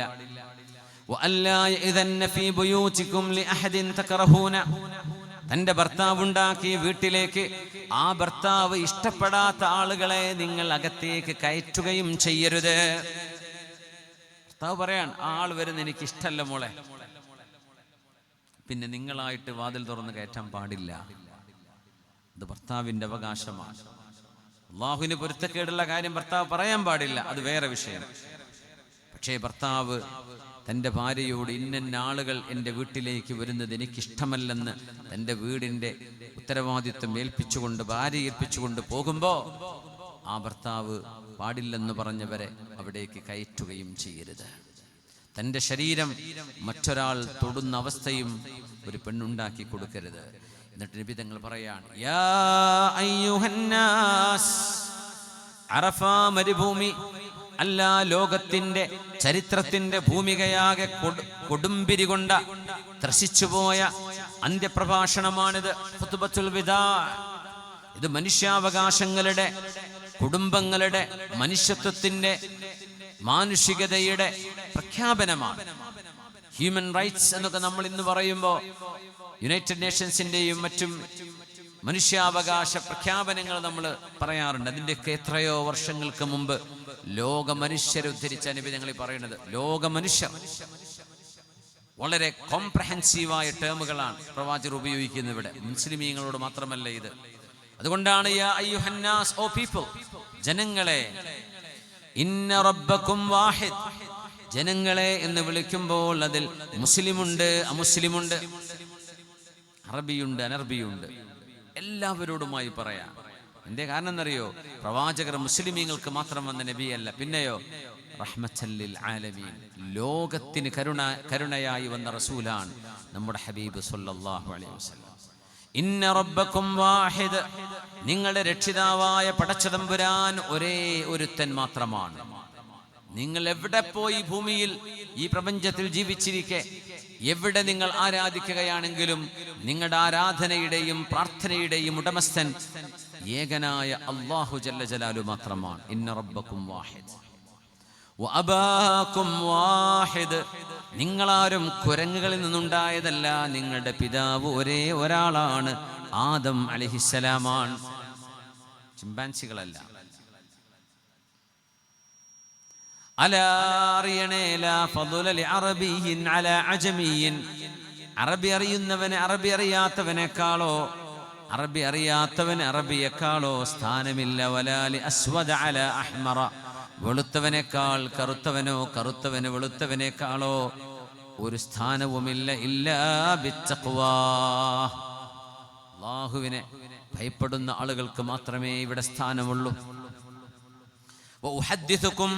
ഇതൊക്കെ പറഞ്ഞിട്ട് മനുഷ്യരെ മുഴുവൻ അഭിസംബോധനം ചെയ്ത് ആരാണ് മുസ്ലിം, ആരാണ് മുസ്ലിം? യാ അല്ലാഹ്, നബി തങ്ങൾ പറയാ, ഇമാം തബറാനിയുടെ റിവായത്തിൽ ഇങ്ങനെ ഒരു ഏറെയുമുണ്ട് ആ ഖുത്ബത്തുൽ വിദാഇൽ. അലാ ഉഹദ്ദിഥുകും അനിൽ മുസ്ലിം. 23 വർഷം ആരാണ് മുസ്ലിം, ആരാണ് മുഅ്മിൻ എന്ന് ദഅവത്ത് ചെയ്ത നബിയാണ്. അറഫയുടെ മരുഭൂമിയിൽ നിന്നുകൊണ്ട് ആരാണ് മുസ്ലിം എന്ന്, ഇനി മരിക്കാൻ പോകുന്ന വഫാത്തിനോട് അടുത്ത് നിൽക്കുന്ന ഇസ്ലാം പൂർത്തിയായി എന്ന ആയത്തിറങ്ങിയതിന് ശേഷം ആരാണ് മുസ്ലിം എന്ന് നിബിധങ്ങൾ കൺക്ലൂഡ് ചെയ്യാൻ നമ്മളൊക്കെ ശ്രദ്ധിച്ച് കേൾക്കണേ. ആരാ മുസ്ലിം എന്ന് പറഞ്ഞാൽ ഷഹാദത്ത് കലിമ ചൊല്ലിയ ആള് അല്ലേ, അതൊരർത്ഥമാണ്. അതോടുകൂടെ ഒരാൾ ഷഹാദത്ത് ചൊല്ലിയാൽ റസൂലുള്ളാഹി തങ്ങൾ വിഭാവനം ചെയ്ത മനുഷ്യനായ അയാൾ മാറുന്നുണ്ടോ? അയാൾ എല്ലാവിധ തോന്നിവാസം ചെയ്യും, ഷഹാദത്ത് ചൊല്ലിയിട്ടുണ്ട്, ഇതാണോ മുസ്ലിം? അല്ല. അന്ത്യപ്രഭാഷണത്തിൽ നബി തങ്ങൾ ചോദിക്കുകയാണ്. ഇതൊക്കെ കൺക്ലൂഷനാണ്. ഇസ്ലാം ഇൻ എ നട്ട്ഷെൽ, വളരെ ചുരുങ്ങിയ ക്യാപ്സ്യൂളുകളിൽ ഇസ്ലാമിനെ ആ 1,23,000 വരുന്ന ഓഡിയൻസ്, അവരോടൊക്കെ പറഞ്ഞു ഇവിടെ വന്നവർ ഇവിടെ വരാത്ത ജനങ്ങൾക്ക് ഇത് എത്തിച്ചു കൊടുക്കണം. അതുകൊണ്ട് സ്വഹാബികൾ നാട് വിട്ട് യാത്ര പോയത്. 1,23,000 സ്വഹാബിമാർ. മുത്തനബി തങ്ങൾ ഇത് മറ്റു നാടുകൾക്ക് എത്തിച്ചു കൊടുക്കണേ എന്ന് പറഞ്ഞപ്പോ ആ 23,000-ൽ 10,000 സ്വഹാബിമാർ ജസീറത്തുൽ അറബിൽ നിന്നു. ബാക്കി 1,13,000 സ്വഹാബിമാർ അറേബ്യൻ ഉപദ്വീപിന്റെ പുറത്താണ് പോയി വഫാത്തായിരിക്കുന്നത്. സ്വഹാബിമാരുടെ ഖബർ നോക്കിയാൽ 10,000 സ്വഹാബിമാരിൽ താഴെയാണ് ജസീറത്തുൽ അറബിലുള്ളത്. മക്കയിലും മദീനയിലും തബൂക്കിലും റിയാദിലൊക്കെ നോക്കിയാൽ 10,000 സ്വഹാബത്തിൽ താഴെയാണ്. ബാക്കി 1,23,000 ഹജ്ജിന് വന്നവർ മാത്രമുണ്ട്. ഇന്ത്യയിൽ വന്നു, ഇന്തോനേഷ്യയിൽ വന്നു, ചൈനയിൽ പോയി, സ്പെയിനിൽ പോയി, ഇറാഖിലെത്തി, പേർഷ്യയിലെത്തി, മാവറ അൻ നെഹറിലേക്ക് പോയി, യമനിലെത്തി, സിന്ധിലേക്ക് പോയി, ലോകത്തിന്റെ നാനാഭാഗങ്ങളിലേക്ക് പോയത് 1,13,000 സ്വഹാബിമാർ. അവർക്ക് യാത്ര പോയവരാണ്. അവരുടെ ഖബർ എവിടെയാണെന്ന് മിക്കതും നമുക്കറിയില്ല. അവർ അറേബ്യയിലല്ല വഫാത്തായത്. ഹബീബിന്റെ ഒരൊറ്റ വാക്കാണ്, അലാ ഫൽയുബല്ലിഗു ഷാഹിദുൽ ഗായിബ്. ഇവിടെ വന്ന മുഴുവൻ ആളുകളും ഇവിടെ വരാത്ത തലമുറകൾക്ക് ഈ സംഭവം എത്തിച്ചു കൊടുക്കണം. അതാണ് ഇവരെ യാത്ര ചെയ്യാൻ പ്രേരിപ്പിച്ചത്. അങ്ങനെ വന്നവരാണ് കാസർഗോഡ് മാലിക് ദീനാർ പള്ളിയിൽ കിടക്കുന്ന മഹത്തുക്കള്, ശ്രീകണ്ഠാപുരത്ത് കിടക്കുന്ന, തലശ്ശേരിയിലെ ശ്രീകണ്ഠാപുരത്ത് കിടക്കുന്ന സ്വഹാബിമാർ, നമ്മുടെ നാടിന്റെ പല ഭാഗങ്ങളിൽ വന്ന സ്വഹാബിമാർ. അവരിൽ ചിലർ കൊയിലാണ്ടി കൊല്ലത്ത് വന്നവരുണ്ട്, കൊടുങ്ങല്ലൂരിലും പരിസരങ്ങളിലും വന്നവരുണ്ട്, ഇന്ത്യയിലെ നോർത്തേൺ സ്റ്റേറ്റുകളിൽ വന്നവരുണ്ട്. മുത്തുനബി തങ്ങളുടെ ആ പ്രഖ്യാപനം കേട്ട് പോന്നവരാണ്. ഹബീബ് ചോദിക്കുകയാണ്, മുസ്ലിം, ആരാണ് മുസ്ലിം എന്ന് ഞാൻ പറഞ്ഞു തരട്ടെയോ? അന്ത്യപ്രവാചകരുടെ അന്ത്യപ്രഭാഷണത്തിന്റെ അവസാന ഭാഗം, അൽ മുസ്ലിമു മൻ സലിമൽ മുസ്ലിമൂന മിൻ ലിസാനിഹി വയദിഹി ലാ ഇലാഹ ഇല്ലല്ലാഹ് മുഹമ്മദുർ റസൂലുള്ളാഹ് എന്ന ആശയത്തിൽ ഞാൻ വിശ്വസിക്കുന്നു എന്ന് പറഞ്ഞ് മുസ്ലിമായി ജീവിക്കുന്ന ഒരു മനുഷ്യനെ കുറിച്ച് നാവുകൊണ്ടോ തൻ്റെ കരുത്തുകൊണ്ടോ ഉപദ്രവം ചെയ്യാത്തവനാണ് മുസ്ലിം.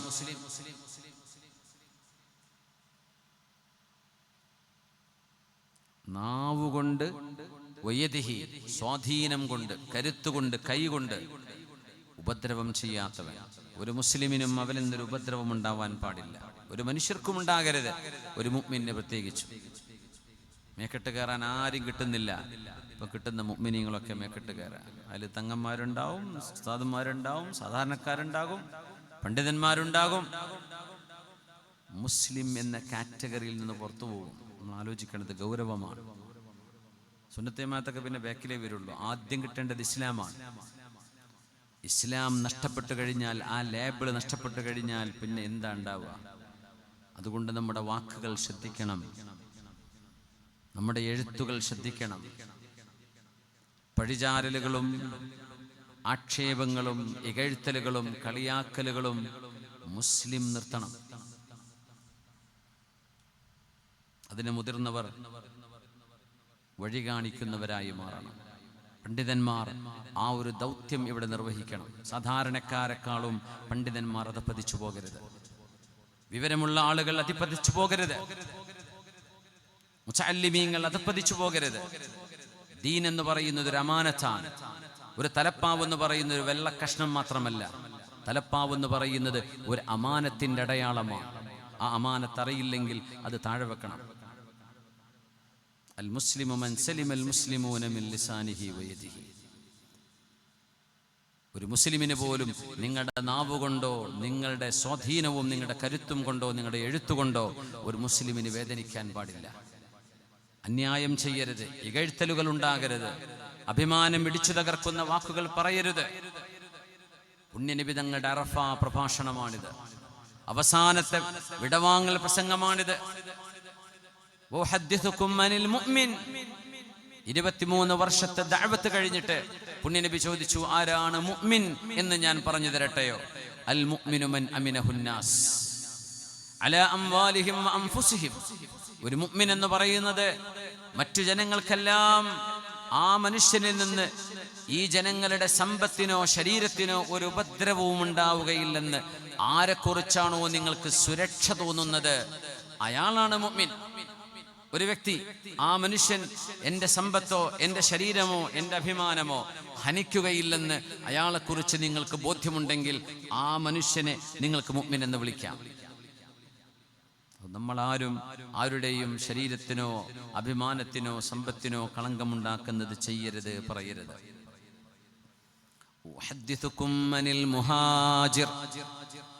മക്കയിൽ നിന്ന് മദീനയിലേക്ക് ഹിജ്റ പോയവരാണ് മുഹാജിറുകൾ എന്ന് നമുക്കറിയാം. എന്നാൽ ഖിയാമത്ത് നാൾ വരെ നിലനിൽക്കുന്ന ഒരു ഹിജ്റയുണ്ട്. അത് മക്കയിൽ നിന്ന് മദീനയിലേക്ക് പലായനം ചെയ്തവർ മാത്രമല്ല. അൽ മുഹാജിറു മൻ ഹജറ സയ്യിആത്ത്. തിന്മകളെ വെടിഞ്ഞവരാണ് മുഹാജിറുകൾ. കൂട്ടുകാർ ലഹരി ഉപയോഗിക്കുമ്പോൾ എനിക്കത് വേണ്ടെന്ന് പറയുന്നവർ അല്ലാഹുവിന് വേണ്ടി ഹിജ്റ ചെയ്തവരെ പോലെയാണ്. എല്ലാവർക്കും ഗേൾ ഫ്രണ്ടും ബോയ് ഫ്രണ്ടും സർവ്വ പെൺകുട്ടികളും ബുക്കിടാണെന്ന്. അതാ പ്രശ്നം. കല്യാണം ആലോചിച്ച് തന്നാൽ ബുക്ക്. അതാരും പെരക്കാർക്കും അറിയില്ല. ചിലപ്പോൾ ഓൾക്ക് തന്നെ മൾട്ടിപ്പിൾ ബുക്കിംഗ് ഉണ്ടാവും.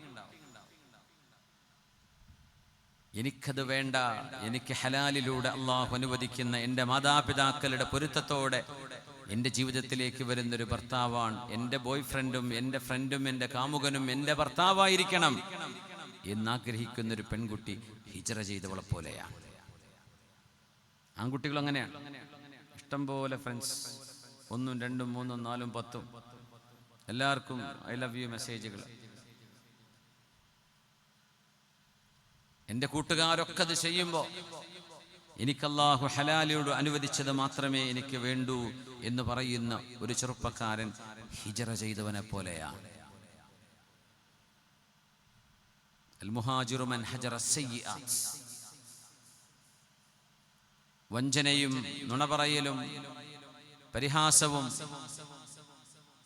പലിശയും ഗുണ്ടായിസവും ലഹരിയും അരങ്ങ് തകർക്കുമ്പോൾ ഏത് മക്കളാണോ ഞങ്ങൾക്കിത് പാടില്ലെന്ന് ഞങ്ങളുടെ ദീൻ പഠിപ്പിച്ചിരിക്കുന്നു, ഞങ്ങൾക്കിത് വേണ്ടെന്ന് പറഞ്ഞ് ഒരു സിഗരറ്റ് വലിക്കുന്നത് പോലും ചെയ്യാതെ സുരക്ഷയുടെ മാർഗത്തിലേക്ക് പ്രവേശിക്കുന്നവർ അള്ളാഹുവിന് വേണ്ടി ഹിജ്റ ചെയ്തവരാണ്. അതുകൊണ്ട് ഖിയാമത്ത് നാൾ വരെ ഹിജ്റയുണ്ട്. ആ ഹിജ്റ, ഹജറ എന്ന് പറഞ്ഞാൽ ഉപേക്ഷിക്കുക എന്നാണ്. അൽ മുഹാജിർ, മക്കയെ ഉപേക്ഷിച്ച് മദീനയിലേക്ക് പോയവരാണ് ആദ്യകാല മുഹാജിറുകൾ. മദീനക്കാരായ നാട്ടുകാരെയാണ് അൻസാറുകൾ എന്ന് പറഞ്ഞത്. ഖിയാമത്ത് നാൾ വരെ മുഹാജിറുണ്ട്. മൻ ഹജറ സയ്യിആത്ത്. തിന്മകളെ വേണ്ടെന്ന് വെച്ചവരൊക്കെ മുഹാജിറുകളാണ്. അല്ലാഹു നമുക്കതിന് ഭാഗ്യം നൽകട്ടെ. വൽ മുഅ്മിനു ഹറാമുൻ അലൽ മുഅ്മിൻ. ഒരു മുഅ്മിനായ മനുഷ്യന് പവിത്രതയുണ്ട്. മറ്റൊരു മുഅ്മിനായ മനുഷ്യൻ ആ പവിത്രതയെ അംഗീകരിക്കണം. കഹുർമതി ഹാദൽ യൗം വലഹ്മുഹു അലൈഹി ഹറാമുൻ അൻ യഅകുലഹു ബിൽ ഗീബതി യഗ്താബുഹു. റസൂൽ പറയാൻ, ഹബീബ് എത്ര തവണയാണ് ഈ ആവർത്തിക്കുന്നത്? ഒരു മുസ്ലിമിന്റെ പച്ച ശരീരം നിങ്ങൾ തിന്നരുതേ. യഗ്താബുഹു, ഗീബത്ത് പറഞ്ഞിട്ട്. ഗീബത്ത് പറയുന്നത് ഒരു മനുഷ്യൻ മോശമാണെന്ന് ആ മനുഷ്യന്റെ മുമ്പിലല്ലാതെ പറയും. മുമ്പിൽ പറഞ്ഞാൽ അത് കുറ്റമാണ്. മുന്നിലല്ലാതെ ബാക്ക് എന്ന് പറയാം. മുമ്പ് കണ്ട നല്ല മനുഷ്യനാണ്, ഓ നല്ല വലിയ ആളാണ്, ആളെ കാണുന്നില്ലെങ്കിൽ ആൾ മഹാപോക്കാണെന്ന് പറയാം. ഇതാണ് ഗീബത്ത് എന്ന് പറയാം. ഇതൊക്കെ മൂല്യച്യുതിയാണ് എന്ന് നമ്മൾ മനസ്സിലാക്കണം. എല്ലാറ്റിനും അങ്ങോട്ട് നമ്മൾ തലകുനിക്കേണ്ട. തെറ്റുകളായിട്ട് ഈ ഉമ്മത്ത് മനസ്സിലാക്കണം. ഈ ഉമ്മത്ത് ബസീറത്തിന്റെ ഉമ്മത്താണ്. ഈ ഉമ്മത്തിന് ഉൾക്കാഴ്ച വേണം. പുണ്യനിബിതങ്ങൾ മാ അഹല്ലഹു ഹലാലുൻ വമാ ഹറമഹു ഹറാം. പുണ്യനിബിതങ്ങൾ ഹലാൽ എന്ന് പറഞ്ഞത് ഹലാലാണ്, അവിടുന്ന് പാടില്ലെന്ന് പറഞ്ഞത് പാടില്ലാത്തതാണ്. അതാര് ചെയ്താലും അത് തക്ബീറല്ല വിളിക്കേണ്ടത്. തെറ്റുകൾ തെറ്റുകളാണെന്ന് കണ്ണു തുറന്ന് മനസ്സിലാക്കാനുള്ള തൻ്റെ ഇടം വിവരമുള്ള ആളുകൾക്ക് വേണം. ഇത് മുത്ത് റസൂലിന്റെ ഉമ്മത്തികളാണ്. ഇതിനെ പിച്ച് ചീന്താൻ എളുപ്പമാണ്, അതിനെ സമ്മതിക്കരുത്. നമ്മളാരും പെർഫെക്റ്റ് അല്ല, എല്ലാം തികഞ്ഞവരാണെന്ന് ആർക്കും അവകാശമല്ല. നമ്മളൊക്കെ മോശപ്പെട്ടവരാ. പക്ഷേ നമ്മൾ റസൂലുള്ളാന്റെ ആ ഒരു പതാകക്കു താഴെയാണ് നിൽക്കുന്നത്. ആ ഹബീബിനെ വേദനിക്കുന്നതാണ് നമ്മൾ തമ്മിൽ തല്ലുന്നത്, നമ്മൾ പഴിചാരുന്നത്, നമ്മൾ പരസ്പരം ചീത്ത വിളിക്കുന്നത്. ഹബീബിന് പൊറുക്കൂല. അതുകൊണ്ട് നമ്മളത് ചെയ്യരുത്. അത്രയേ പറയുള്ളൂ. നമ്മൾ മുന്തിയ ആൾക്കാരായതുകൊണ്ടല്ല, നമ്മളൊക്കെ മോശപ്പെട്ടവരാണ്. പക്ഷെ ഹബീബിന്റെ ഉമ്മത്തികൾ എന്ന നിലയിൽ ഈ ഉമ്മത്തിനൊരു ബറക്കത്തുണ്ട്, ഒരു ഹുർമത്തുണ്ട്. ആ ഹുർമത്തിനെ നമ്മൾ പിച്ച് ചീന്തരുത്.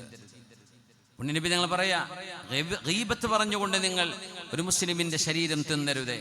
വഅർളുഹു അലൈഹി ഹറാമുൻ അൻ യദ്ലിമ. അല്ലാഹുവിന്റെ ഹബീബിന്റെ വാക്കുകൾ നോക്കണം. അവസാനമായി സമ്പത്തുമായി ബന്ധപ്പെട്ട ഒരു പ്രഖ്യാപനം കൂടെ തങ്ങൾ ചെയ്തു. കുല്ലു റിബൻ മിൻ റിബൽ ജാഹിലിയ്യതി മൗദൂ. എല്ലാ പലിശ ഏർപ്പാടുകളും ഞാനിതാ എൻ്റെ കാലിൻ്റെ താഴെ ചവിട്ടി താഴ്ത്തുകയാണ്. പലിശ ഏർപ്പാടുകളെന്നുണ്ടായിരുന്നു, പക്ഷേ പലിശ ഇടപാടുകൾ ഇസ്ലാം നിഷിദ്ധമായി എതിർത്തു. അത് പാടില്ല. മനുഷ്യനെ ചൂഷണം ചെയ്യരുത്. ഒരു മനുഷ്യൻ കുടുങ്ങിയാൽ ആ മനുഷ്യൻ നിങ്ങൾ സഹായിക്കുക. ആ സഹായം കടമായിട്ട് കൊടുക്കാം, ദാനമായിട്ട് കൊടുക്കാം, സ്വതക്കയായിട്ട് കൊടുക്കാം.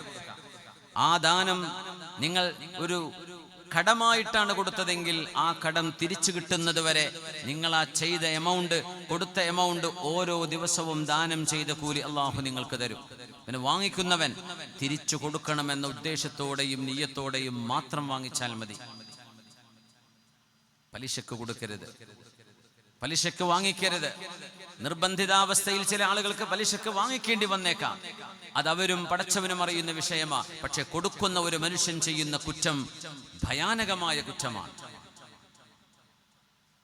കുല്ലു റിബൻ മിൻ റിബൽ ജാഹിലിയ്യതി മൗദൂ' വഅവ്വലു റിബൻ നദഉഹു റിബൽ അബ്ബാസ് ഇബ്നു അബ്ദുൽ മുത്തലിബ്. എൻ്റെ അളാപ്പയായ അബ്ബാസ് ഇബ്നു അബ്ദുൽ മുത്തലിബ് എന്നവർ ഇസ്ലാം സ്വീകരിക്കുന്നതിൻ്റെ മുമ്പ് പലിശ ഏർപ്പാടുകൾ ചെയ്തിരുന്ന ആളാണ്. അബ്ബാസ് തങ്ങളിൽ നിന്ന് ആരൊക്കെയാണോ കാശ് വാങ്ങിയത് ആ കാശ് മൂല്യം അതുപോലെ തിരിച്ചു കൊടുക്കുക. കാലം മുന്നോട്ട് പോകുമ്പോൾ വേരിയേഷൻ വരും, അത് മനുഷ്യർ സഹിക്കണം എന്നാണ്. ഇന്ന് 100 രൂപ, നാളെ 100 തിരിച്ചു വരുമ്പോൾ നാളെ 100, 110 മൂല്യമുണ്ടായിരിക്കാം. ആ വ്യത്യാസം മനുഷ്യന് വേണ്ടി സഹിക്കാൻ തയ്യാറാകണം. ചൂഷണം ചെയ്യരുത് മനുഷ്യനെ. ഗതികേട് കൊണ്ടല്ലേ കടം ചോദിക്കുന്നത്. മനുഷ്യത്വം നിലനിൽക്കണമെന്നാണ് ഇസ്ലാം പറയാ. അധ്വാനിക്കാതെ മേയും കയ്യും അനങ്ങാതെ ഉള്ള പൈസയെ മൾട്ടിപ്ലൈ ചെയ്യുന്ന ഈ പരിപാടി അത് ബാങ്ക്രപ്സിയാണ്. സാമ്പത്തികമായ അരാജകത്വം ഉണ്ടാകും. അതുകൊണ്ടാണ് ഇസ്ലാം പലിശ പാടില്ലെന്ന് പറഞ്ഞത്. മനുഷ്യനെ സഹായിക്കണം, ചൂഷണം ചെയ്യരുത്. പലിശ എന്നത് ചൂഷണമാണ്. അതുകൊണ്ട് ജാഹിലിയ കാലങ്ങളിൽ തുടർന്നു പോന്നിരുന്ന പലിശകളിൽ ആദ്യത്തെ പലിശ ഞാൻ അസാധുവായി പ്രഖ്യാപിക്കുന്നത് എൻ്റെ കുടുംബക്കാരനും എൻ്റെ പിതാവിൻ്റെ അനിയനുമായ അബ്ബാസ് ഇബ്നു അബ്ദുൽ മുത്തലിബ് റളിയല്ലാഹു അൻഹുവിൻ്റെ പലിശ ഏർപ്പാടുകളാണ്. മൂല്യം എത്രയാണോ നിങ്ങൾ വാങ്ങിച്ചത് അത് തിരിച്ചു കൊടുക്കുക. പലിശ നിങ്ങൾ കൊടുക്കേണ്ടതില്ല.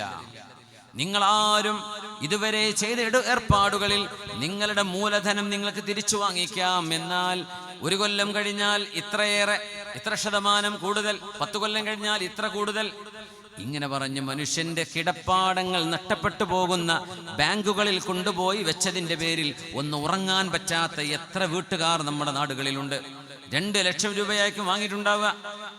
തിരിച്ചടക്കാൻ പറ്റാത്തത് 10ഉം 20ഉം 50ഉമായിട്ട് ഒരു മനുഷ്യന്റെ ചങ്കിന് മുറുക്കി പിടിച്ച് ഒന്ന് ഉറങ്ങാനും ഒന്ന് പൊട്ടിക്കരയാൻ പോലും കഴിയാതെ കയ്യിലുള്ള എല്ലാം നഷ്ടപ്പെടുന്ന വിധം പലിശയുടെ കരാള ഹസ്തങ്ങളിലേക്ക് പാവപ്പെട്ടവന്റെ ജീവിതം ഞെരിഞ്ഞമരുമ്പോ അല്ലാഹുവിന്റെ ഹബീബിന്റെ പ്രഖ്യാപനം ഒരു സമൂഹത്തിന് വേണ്ടിയുള്ള പ്രഖ്യാപനമാണിത്. ഹബീബിടെ പറയുന്നത്, ഞാൻ പോവാണ്, എൻ്റെ മോള് ഫാത്തിമയെ നിങ്ങൾ നോക്കണേ. എൻ്റെ ഭാര്യമാർ ആയിഷ ബീവി അടക്കമുള്ളവര് അവർക്ക് വരുമാനമില്ല കേട്ടോ, നിങ്ങൾ അവരെ തിന്നാൻ കൊടുക്കണേ, ഇതൊന്നും തങ്ങൾ പറഞ്ഞില്ലല്ലോ. തങ്ങൾ പറഞ്ഞത് മുഴുവൻ മനുഷ്യർക്ക് വേണ്ടിയാണ്. അതാണ് ഹബീബിന്റെ ക്വാളിറ്റി.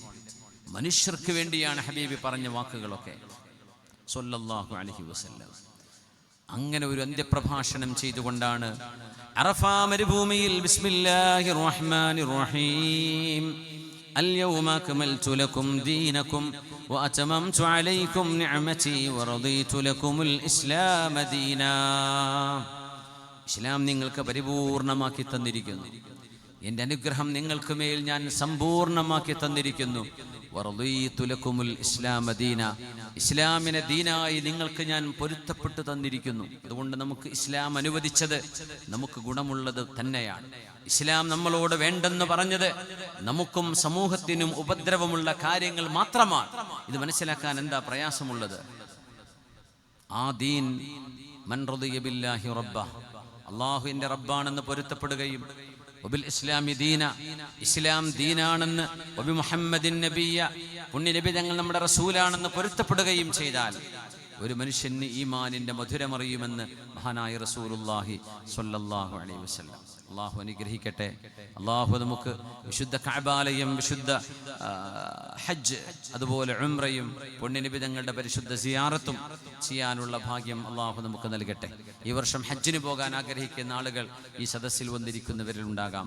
അള്ളാഹുരുടെ യാത്രയും അവരുടെ നുസുക്കുകളും അവരുടെ മുറാദുകളും അള്ളാഹു ഖൈറിലും സലാമത്തിലുമാക്കി അള്ളാഹു സാധിപ്പിച്ചു കൊടുക്കട്ടെ. കഴിഞ്ഞ കാലങ്ങളിൽ നമ്മൾ ചെയ്ത ഇബാദത്തുകൾ, ഉംറയും തവാഫുകളും സിയാറത്തുകളും ഹജ്ജും ഉംറകളും ഒക്കെ അല്ലാഹു റബ്ബുൽ ഇസ്സത്ത് നമ്മിൽ നിന്ന് സ്വീകരിക്കട്ടെ, ഖബൂൽ ചെയ്യട്ടെ. ആമീൻ യാ റബ്ബൽ ആലമീൻ.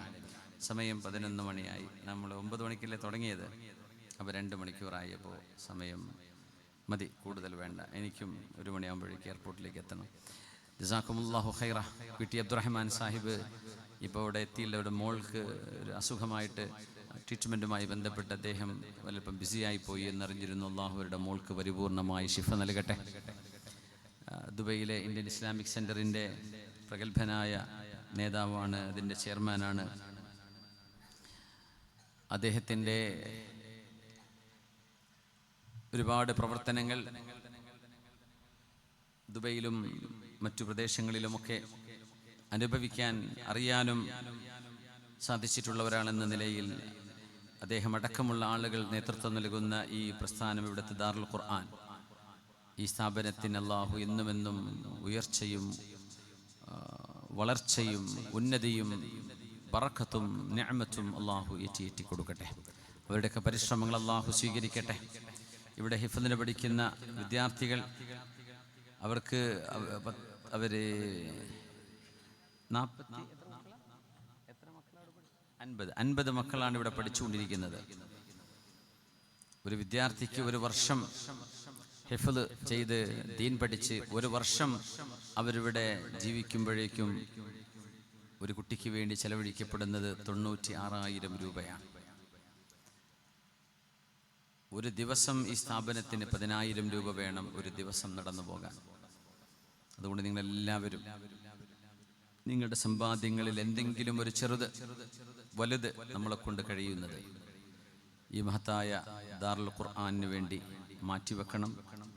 ഒരു വിദ്യാർത്ഥിയെ ഒരു വർഷത്തേക്ക് ഏറ്റെടുക്കുക എന്ന് പറഞ്ഞാൽ 96,000 രൂപ നിങ്ങൾ ഗഡുക്കളായി സ്ഥാപനത്തിൽ വന്നേൽപ്പിച്ചാൽ മതി.